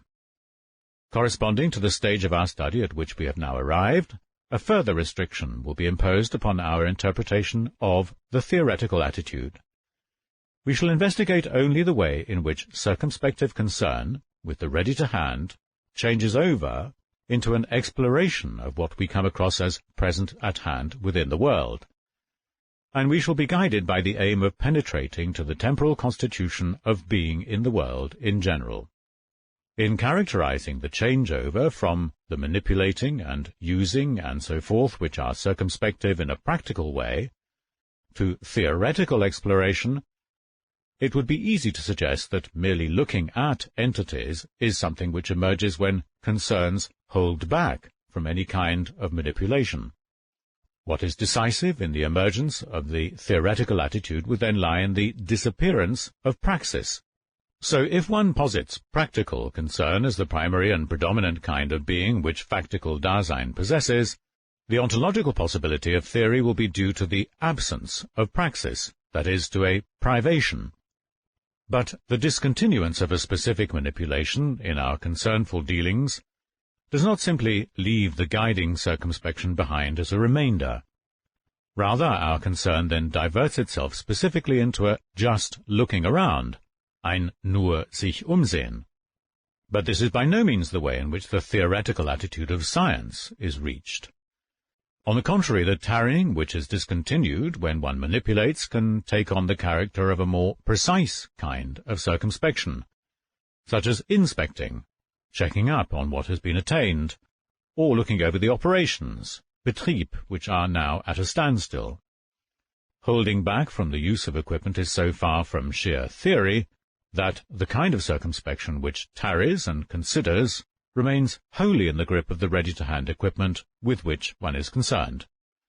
Practical dealings have their own ways of tarrying, and just as praxis has its own specific kind of sight, theory, theoretical research is not without a praxis of its own. Reading off the measurements which result from an experiment often requires a complicated technical setup for the experimental design. Observation with a microscope is dependent upon the production of preparations. Archaeological excavation, which precedes any interpretations of the findings, demands manipulations of the grossest kind. But even in the most abstract way of working out problems and establishing what has been obtained, one manipulates equipment for writing, for example. However uninteresting and obvious such components of scientific research may be, they are by no means a matter of indifference ontologically. The explicit suggestion that scientific behavior as a way of being in the world is not just a purely intellectual activity may seem petty and superfluous, if only it were not plain from this triviality that it is by no means patent where the ontological boundary between theoretical and atheoretical behavior really runs. Someone will hold that all manipulation in the sciences is merely in the service of pure observation, the investigative discovery and disclosure of the things themselves. Seeing, taken in the widest sense, regulates all procedures and retains its priority. To whatever kind of objects one's knowledge may relate itself, and by whatever means it may do so, still that through which it relates itself to them immediately, and which all thinking as a means has as its goal, is intuition. The idea of the intuitus has guided all interpretation of knowledge from the beginnings of Greek ontology until today. Whether or not that intuitus can be factically reached, if we are to exhibit the existential genesis of science in accordance with the priority of seeing, we must set out by characterizing the circumspection, which is the guide for practical concern. Circumspection operates in the involvement relationships of the context of equipment which is ready to hand. Moreover, it is subordinate to the guidance of a more or less explicit survey of the equipmental totality of the current equipment world and of the public environment which belongs to it. This survey is not just one in which things that are present at hand are subsequently scraped together.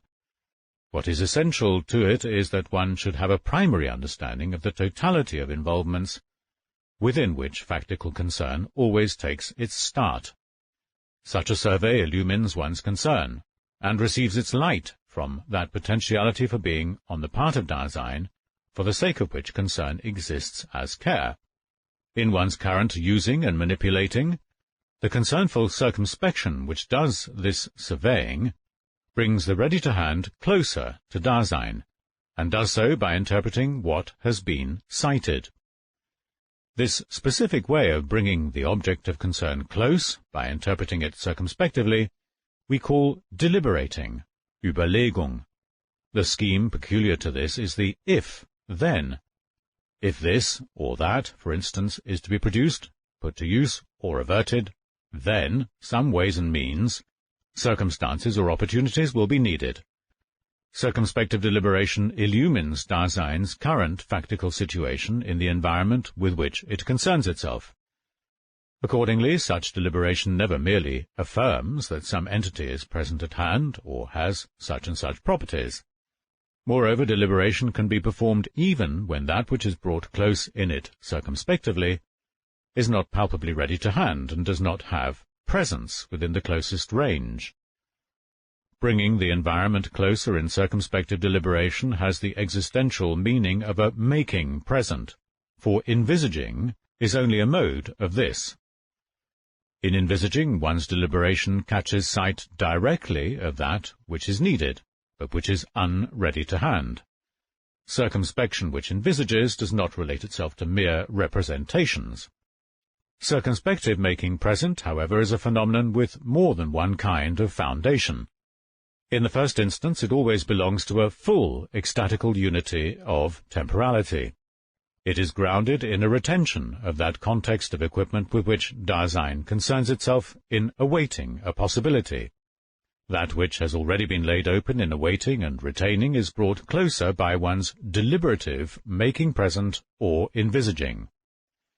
But if deliberation is to be able to operate in the scheme of the if-then, concern must already have surveyed a context of involvements and have an understanding of it. That which is considered with an if must already be understood as something or other. This does not require that the understanding of equipment be expressed in a predication. The schema, something as something, has already been sketched out beforehand in the structure of one's pre-predicative understanding. The as structure is grounded ontologically in the temporality of understanding.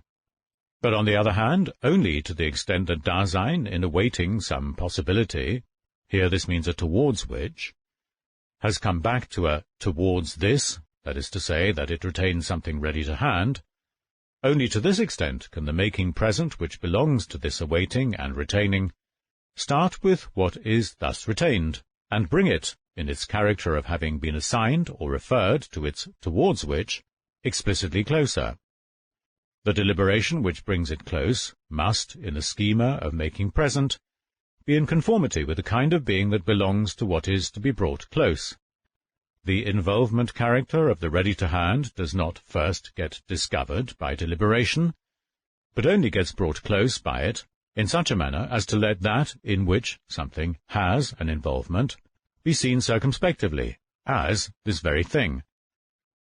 The way the present is rooted in the future and in having been is the existential temporal condition for the possibility that what has been projected in circumspective understanding can be brought closer in the making present, and in such a way that the present can thus conform itself to what is encountered within the horizon of awaiting and retaining.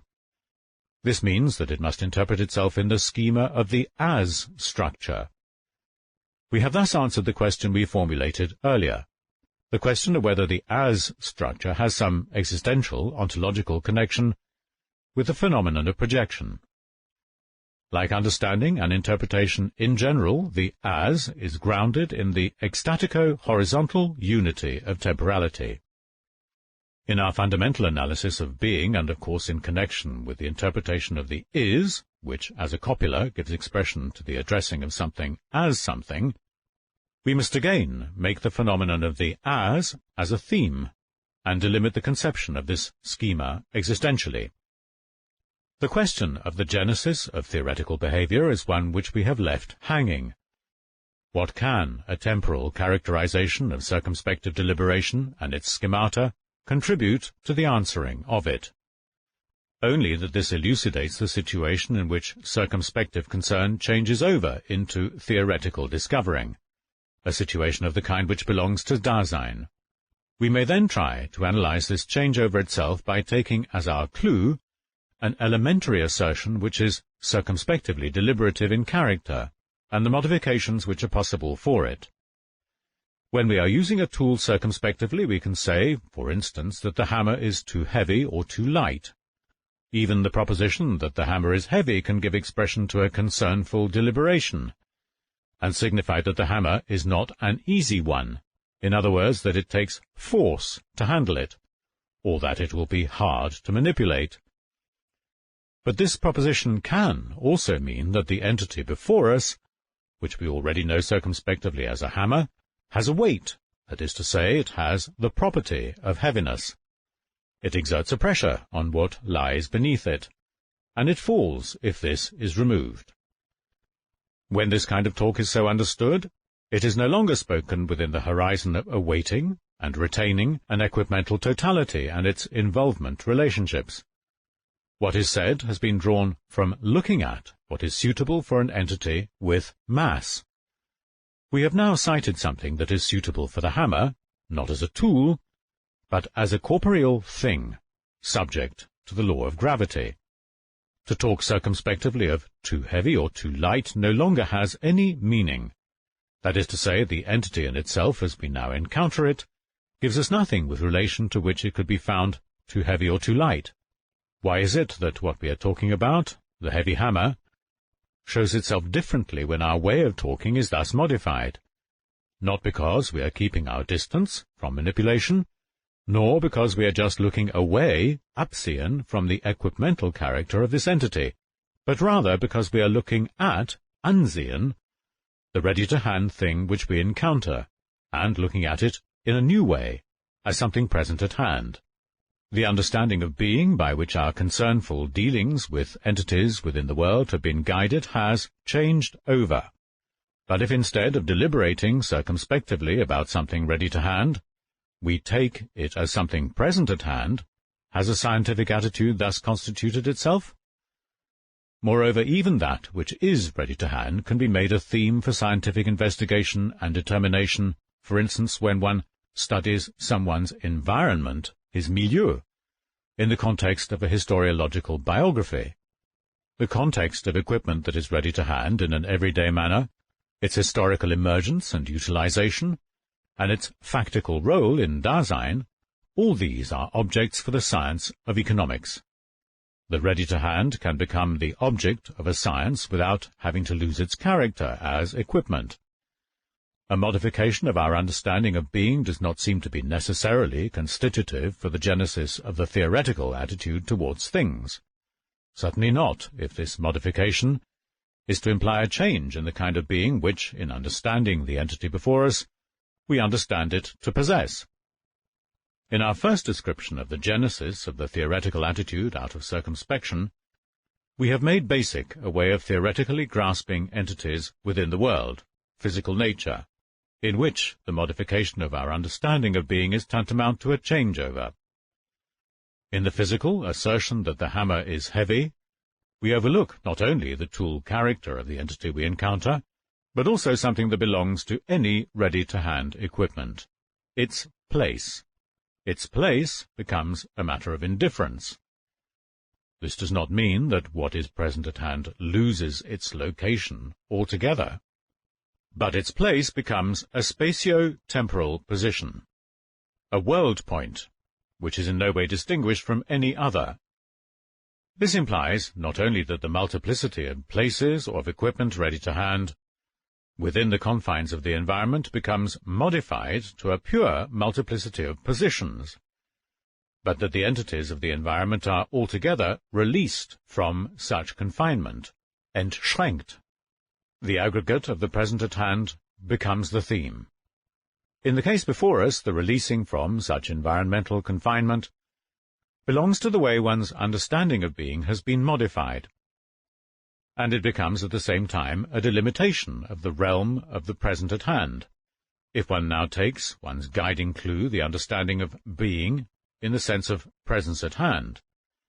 The more appropriately the being of the entities to be explored is understood, under the guidance of an understanding of being, and the more the totality of entities has been articulated in its basic attributes as a possible area of subject matter for a science, all the more secure will be the perspective for one's methodical inquiry.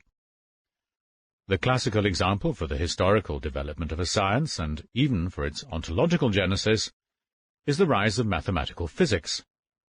What is decisive for its development does not lie in its rather high esteem for the observation of facts, nor in its application of mathematics in determining the character of natural processes. It lies rather in the way in which nature herself is mathematically projected. In this projection, something constantly present at hand, matter, is uncovered beforehand, and the horizon is opened so that one may be guided by looking at those constitutive items in it which are quantitatively determinable: motion, force, location, and time. Only in the light of a nature which has been projected in this fashion can anything like a fact be found and set up for an experiment, regulated and delimited in terms of this projection. The grounding of factual science was possible only because the researchers understood that, in principle, there are no bare facts. In the mathematical projection of nature, moreover, what is decisive is not primarily the mathematical as such. What is decisive is that this projection discloses something that is a priori.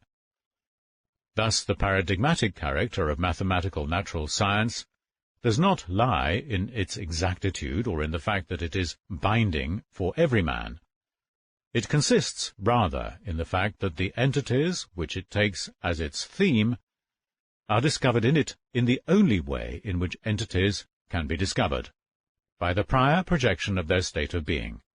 When the basic concepts of that understanding of being by which we are guided have been worked out, the clues of its methods, the structure of its way of conceiving things, the possibility of truth and certainty which belongs to it, the ways in which things get grounded or proved, the mode in which it is binding for us, and the way it is communicated, all these will be determined.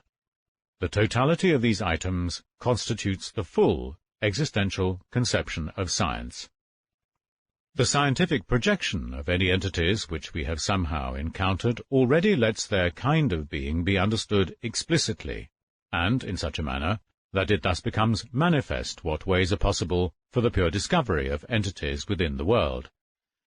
The articulation of the understanding of being, the delimitation of an area of subject matter, a delimitation guided by this understanding, and the sketching out of the way of conceiving which is appropriate to such entities, all these belong to the totality of this projecting, and this totality is what we call thematizing.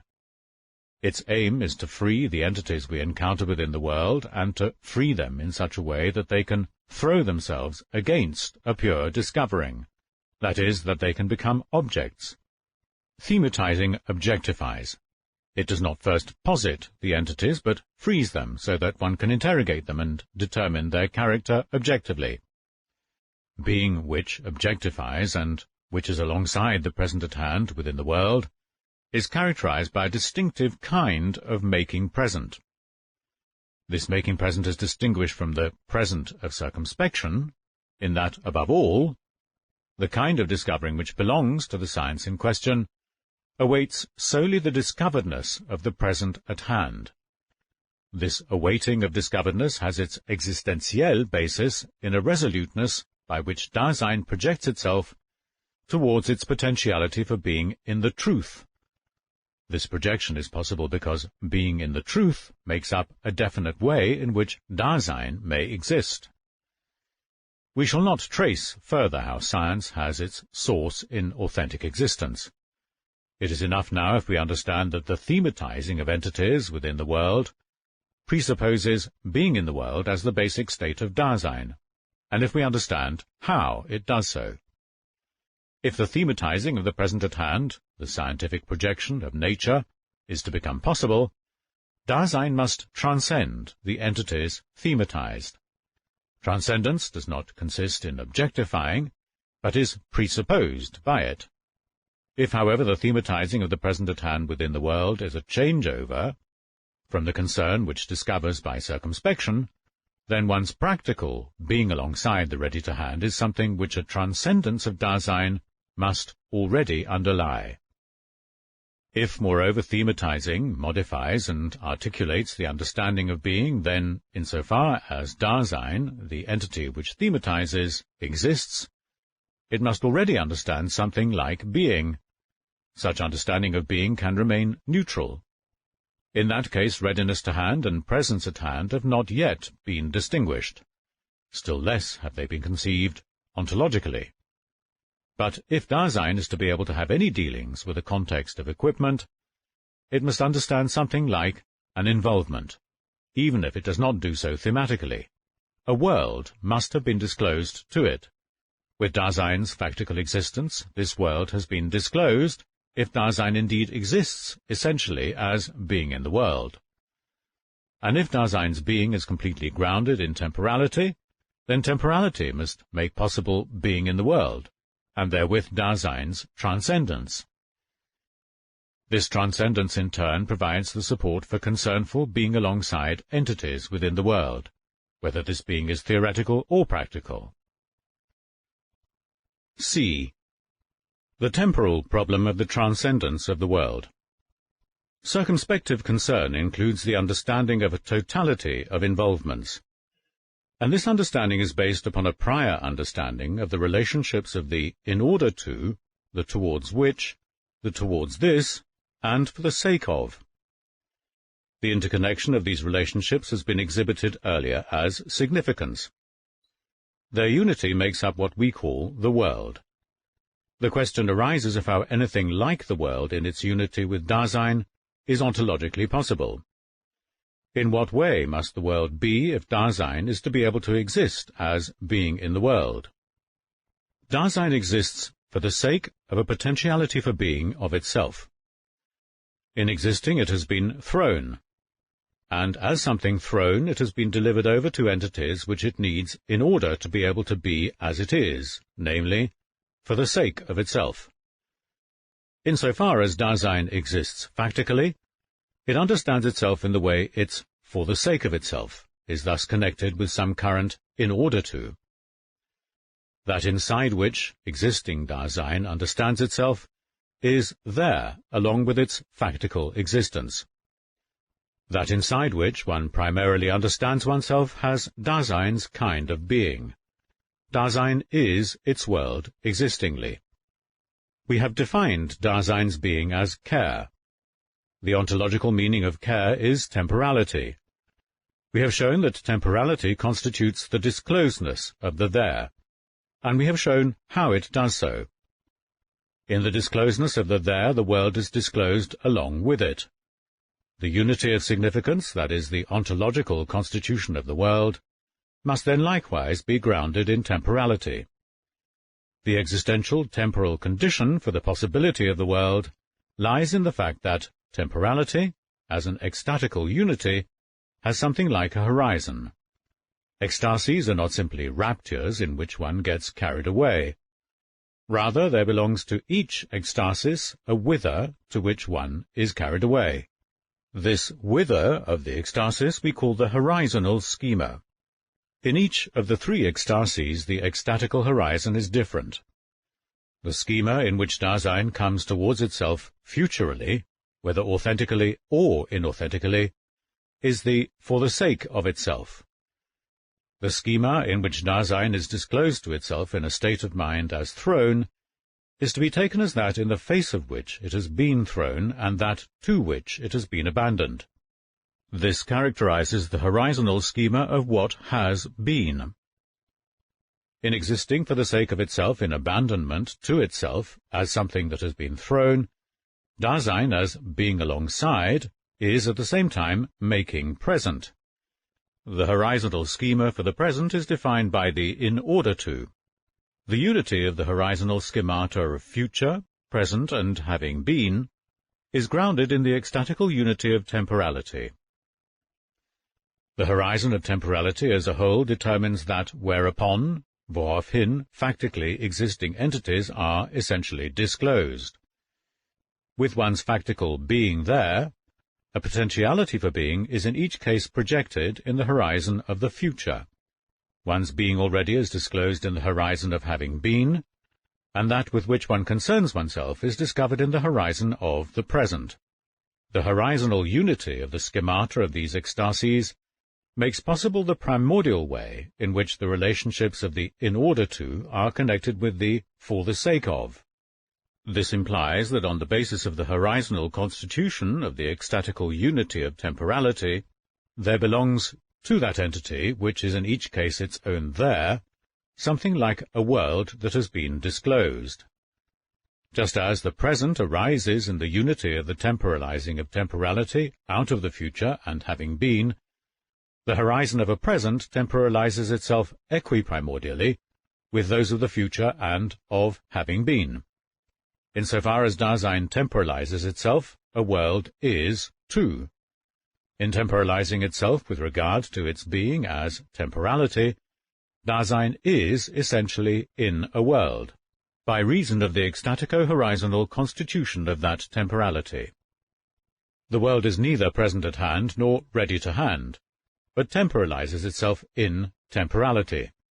It is, with the outside of itself of the ecstasies, there. If no Dasein exists, no world is there either. The world is already presupposed in one's being alongside the ready-to-hand concernfully and factically, in one's thematizing of the present at hand, and in one's discovering of this latter entity by objectification. That is to say, all these are possible only as ways of being in the world. Having its ground, gründend, in the horizontal unity of ecstatical temporality, the world is transcendent. It must already have been ecstatically disclosed, so that, in terms of it, entities within the world can be encountered. Temporality also maintains itself ecstatically within the horizons of its ecstasies, and in temporalizing itself it comes back to those entities which are encountered in the there. With Dasein's factical existence, entities within the world are already encountered too. The fact that such entities are discovered along with Dasein's own there of existence is not left to Dasein's discretion. Only what it discovers and discloses on occasion, in what direction it does so, how and how far it does so, only these are matters for Dasein's freedom, even if always within the limitations of its thrownness. Thus, the significance relationships which determine the structure of the world are not a network of forms, which a worldless subject has laid over some kind of material. What is rather the case is that factical Dasein, understanding itself and its world ecstatically, in the unity of the there, comes back from these horizons to the entities encountered within them. Coming back to these entities understandingly is the existential meaning of letting them be encountered by making them present. That is why we call them entities within the world. The world is, as it were, already further outside than any object can ever be. The problem of transcendence cannot be brought round to the question of how a subject comes out to an object, where the aggregate of objects is identified with the idea of the world. Rather, we must ask, what makes it ontologically possible for entities to be encountered within the world and objectified as so encountered? This can be answered by recourse to the transcendence of the world, a transcendence with an ecstatico-horizontal foundation. If the subject gets conceived ontologically as an existing Dasein whose being is grounded in temporality, then one must say that the world is subjective. But in that case this subjective world, as one that is temporally transcendent, is more objective than any possible object. When being in the world is traced back to the ecstatico-horizontal unity of temporality, the existential ontological possibility of this basic state of Dasein is made intelligible. At the same time it becomes plain that a concrete working out of the world's structure in general and its possible variations can be tackled only if the ontology of possible entities within the world is oriented securely enough by clarifying the idea of being in general. If an interpretation of this idea is to be possible, the temporality of Dasein must be exhibited beforehand. Here our characterization of being in the world will be of service.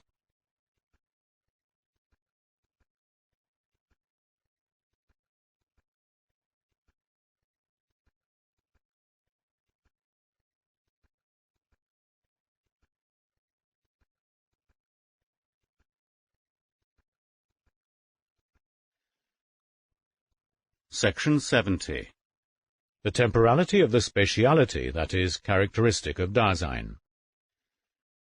Though the expression temporality does not signify what one understands by time, when one talks about space and time, nevertheless, spatiality seems to make up another basic attribute of Dasein corresponding to temporality. Thus, with Dasein's spatiality, existential temporal analysis seems to come to a limit, so that this entity which we call Dasein must be considered as temporal, and also as spatial, coordinately.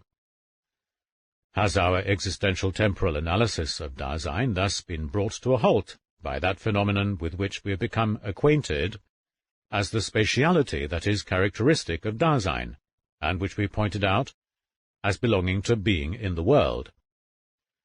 If in the course of our existential interpretation we were to talk about Dasein's having a spatio-temporal character, we could not mean that this entity is present at hand in space and also in time. This needs no further discussion. Temporality is the meaning of the being of care. Dasein's constitution and its ways to be are possible ontologically only on the basis of temporality, regardless of whether this entity occurs in time or not. Hence, Dasein's specific spatiality must be grounded in temporality. On the other hand, the demonstration that this spatiality is existentially possible only through temporality cannot aim either at deducing space from time or at dissolving it into pure time. If Dasein's spatiality is embraced by temporality in the sense of being existentially founded upon it, then this connection between them, which is to be clarified in what follows, is also different from the priority of time over space in Kant's sense. To say that our empirical representations of what is present at hand in space run their course in time, as psychical occurrences, so that the physical occurs immediately in time also, is not to give an existential ontological interpretation of space as a form of intuition, but rather to establish ontically that what is psychically present at hand runs its course in time. We must now make an existential analytical inquiry as to the temporal conditions for the possibility of the spatiality that is characteristic of Dasein, the spatiality upon which in turn is founded the uncovering of space within the world. We must first remember in what way Dasein is spatial. Dasein can be spatial only as care, in the sense of existing as factically falling. Negatively, this means that Dasein is never present at hand in space, not even proximally. Dasein does not fill up a bit of space as a real thing or item of equipment would, so that the boundaries dividing it from the surrounding space would themselves just define that space spatially. Dasein takes space in. This is to be understood literally. It is by no means just present at hand in a bit of space which its body fills up. In existing, it has already made room for its own leeway. It determines its own location in such a manner that it comes back from the space it has made room for to the place which it has reserved. To be able to say that Dasein is present at hand at a position in space, we must first take, auffassen, this entity in a way which is ontologically inappropriate. Nor does the distinction between the spatiality of an extended thing and that of Dasein lie in the fact that Dasein knows about space. For taking space in, das Raum einnehmen, is so far from identical with a representing of the spatial that it is presupposed by it instead. Neither may Dasein's spatiality be interpreted as an imperfection, which adheres to existence by reason of the fatal linkage of the spirit to a body. On the contrary, because Dasein is spiritual, and only because of this, it can be spatial in a way which remains essentially impossible for any extended corporeal thing. Dasein's making room for itself is constituted by directionality and disseverance. How is anything of this sort existentially possible? On the basis of Dasein's temporality. The function of temporality as the foundation for Dasein's spatiality will be indicated briefly, but no more than is necessary for our later discussions of the ontological meaning of the coupling together of space and time.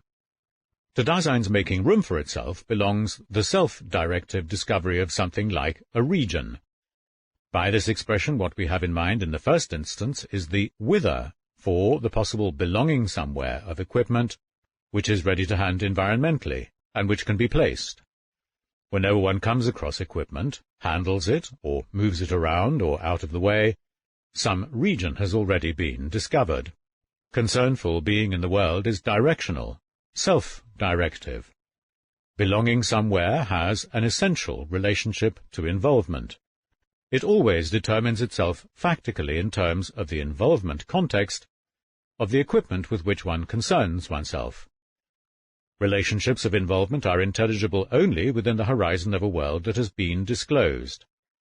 Their horizontal character, moreover, is what first makes possible the specific horizon of the whither, of belonging somewhere regionally.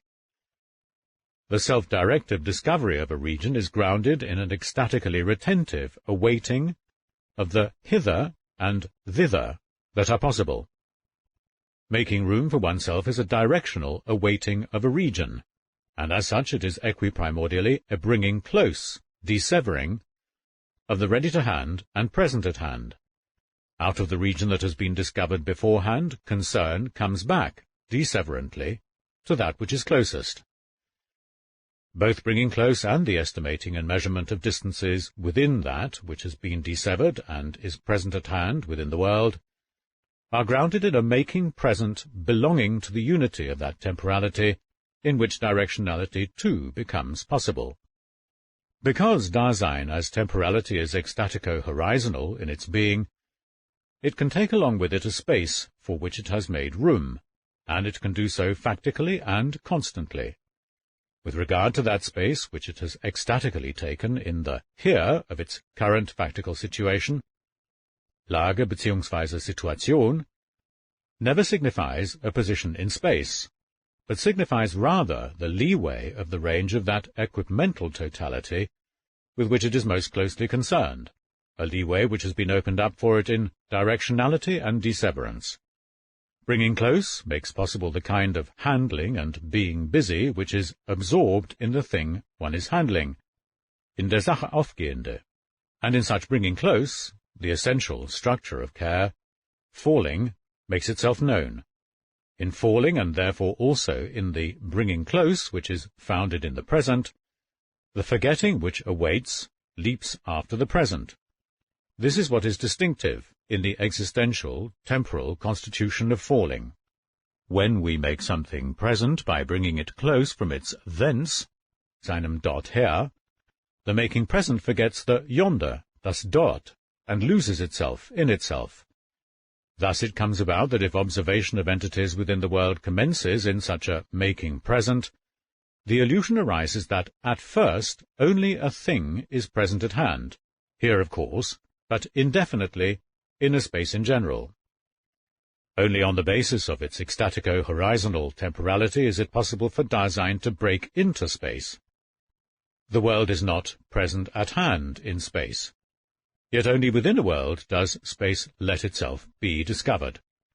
The ecstatical temporality of the spatiality that is characteristic of Dasein makes it intelligible that space is independent of time, but on the other hand, this same temporality also makes intelligible Dasein's dependence on space, a dependence which manifests itself in the well-known phenomenon that both Dasein's interpretation of itself and the whole stock of significations which belong to language in general are dominated through and through by spatial representations. This priority of the spatial in the articulation of concepts and significations has its basis not in some specific power which space possesses, but in Dasein's kind of being. Temporality is essentially falling, and it loses itself in making present. Not only does it understand itself circumspectively in terms of objects of concern which are ready at hand, but from those spatial relationships which making present is constantly meeting in the ready-to-hand as having presence, it takes its clues for articulating that which has been understood and can be interpreted in the understanding in general.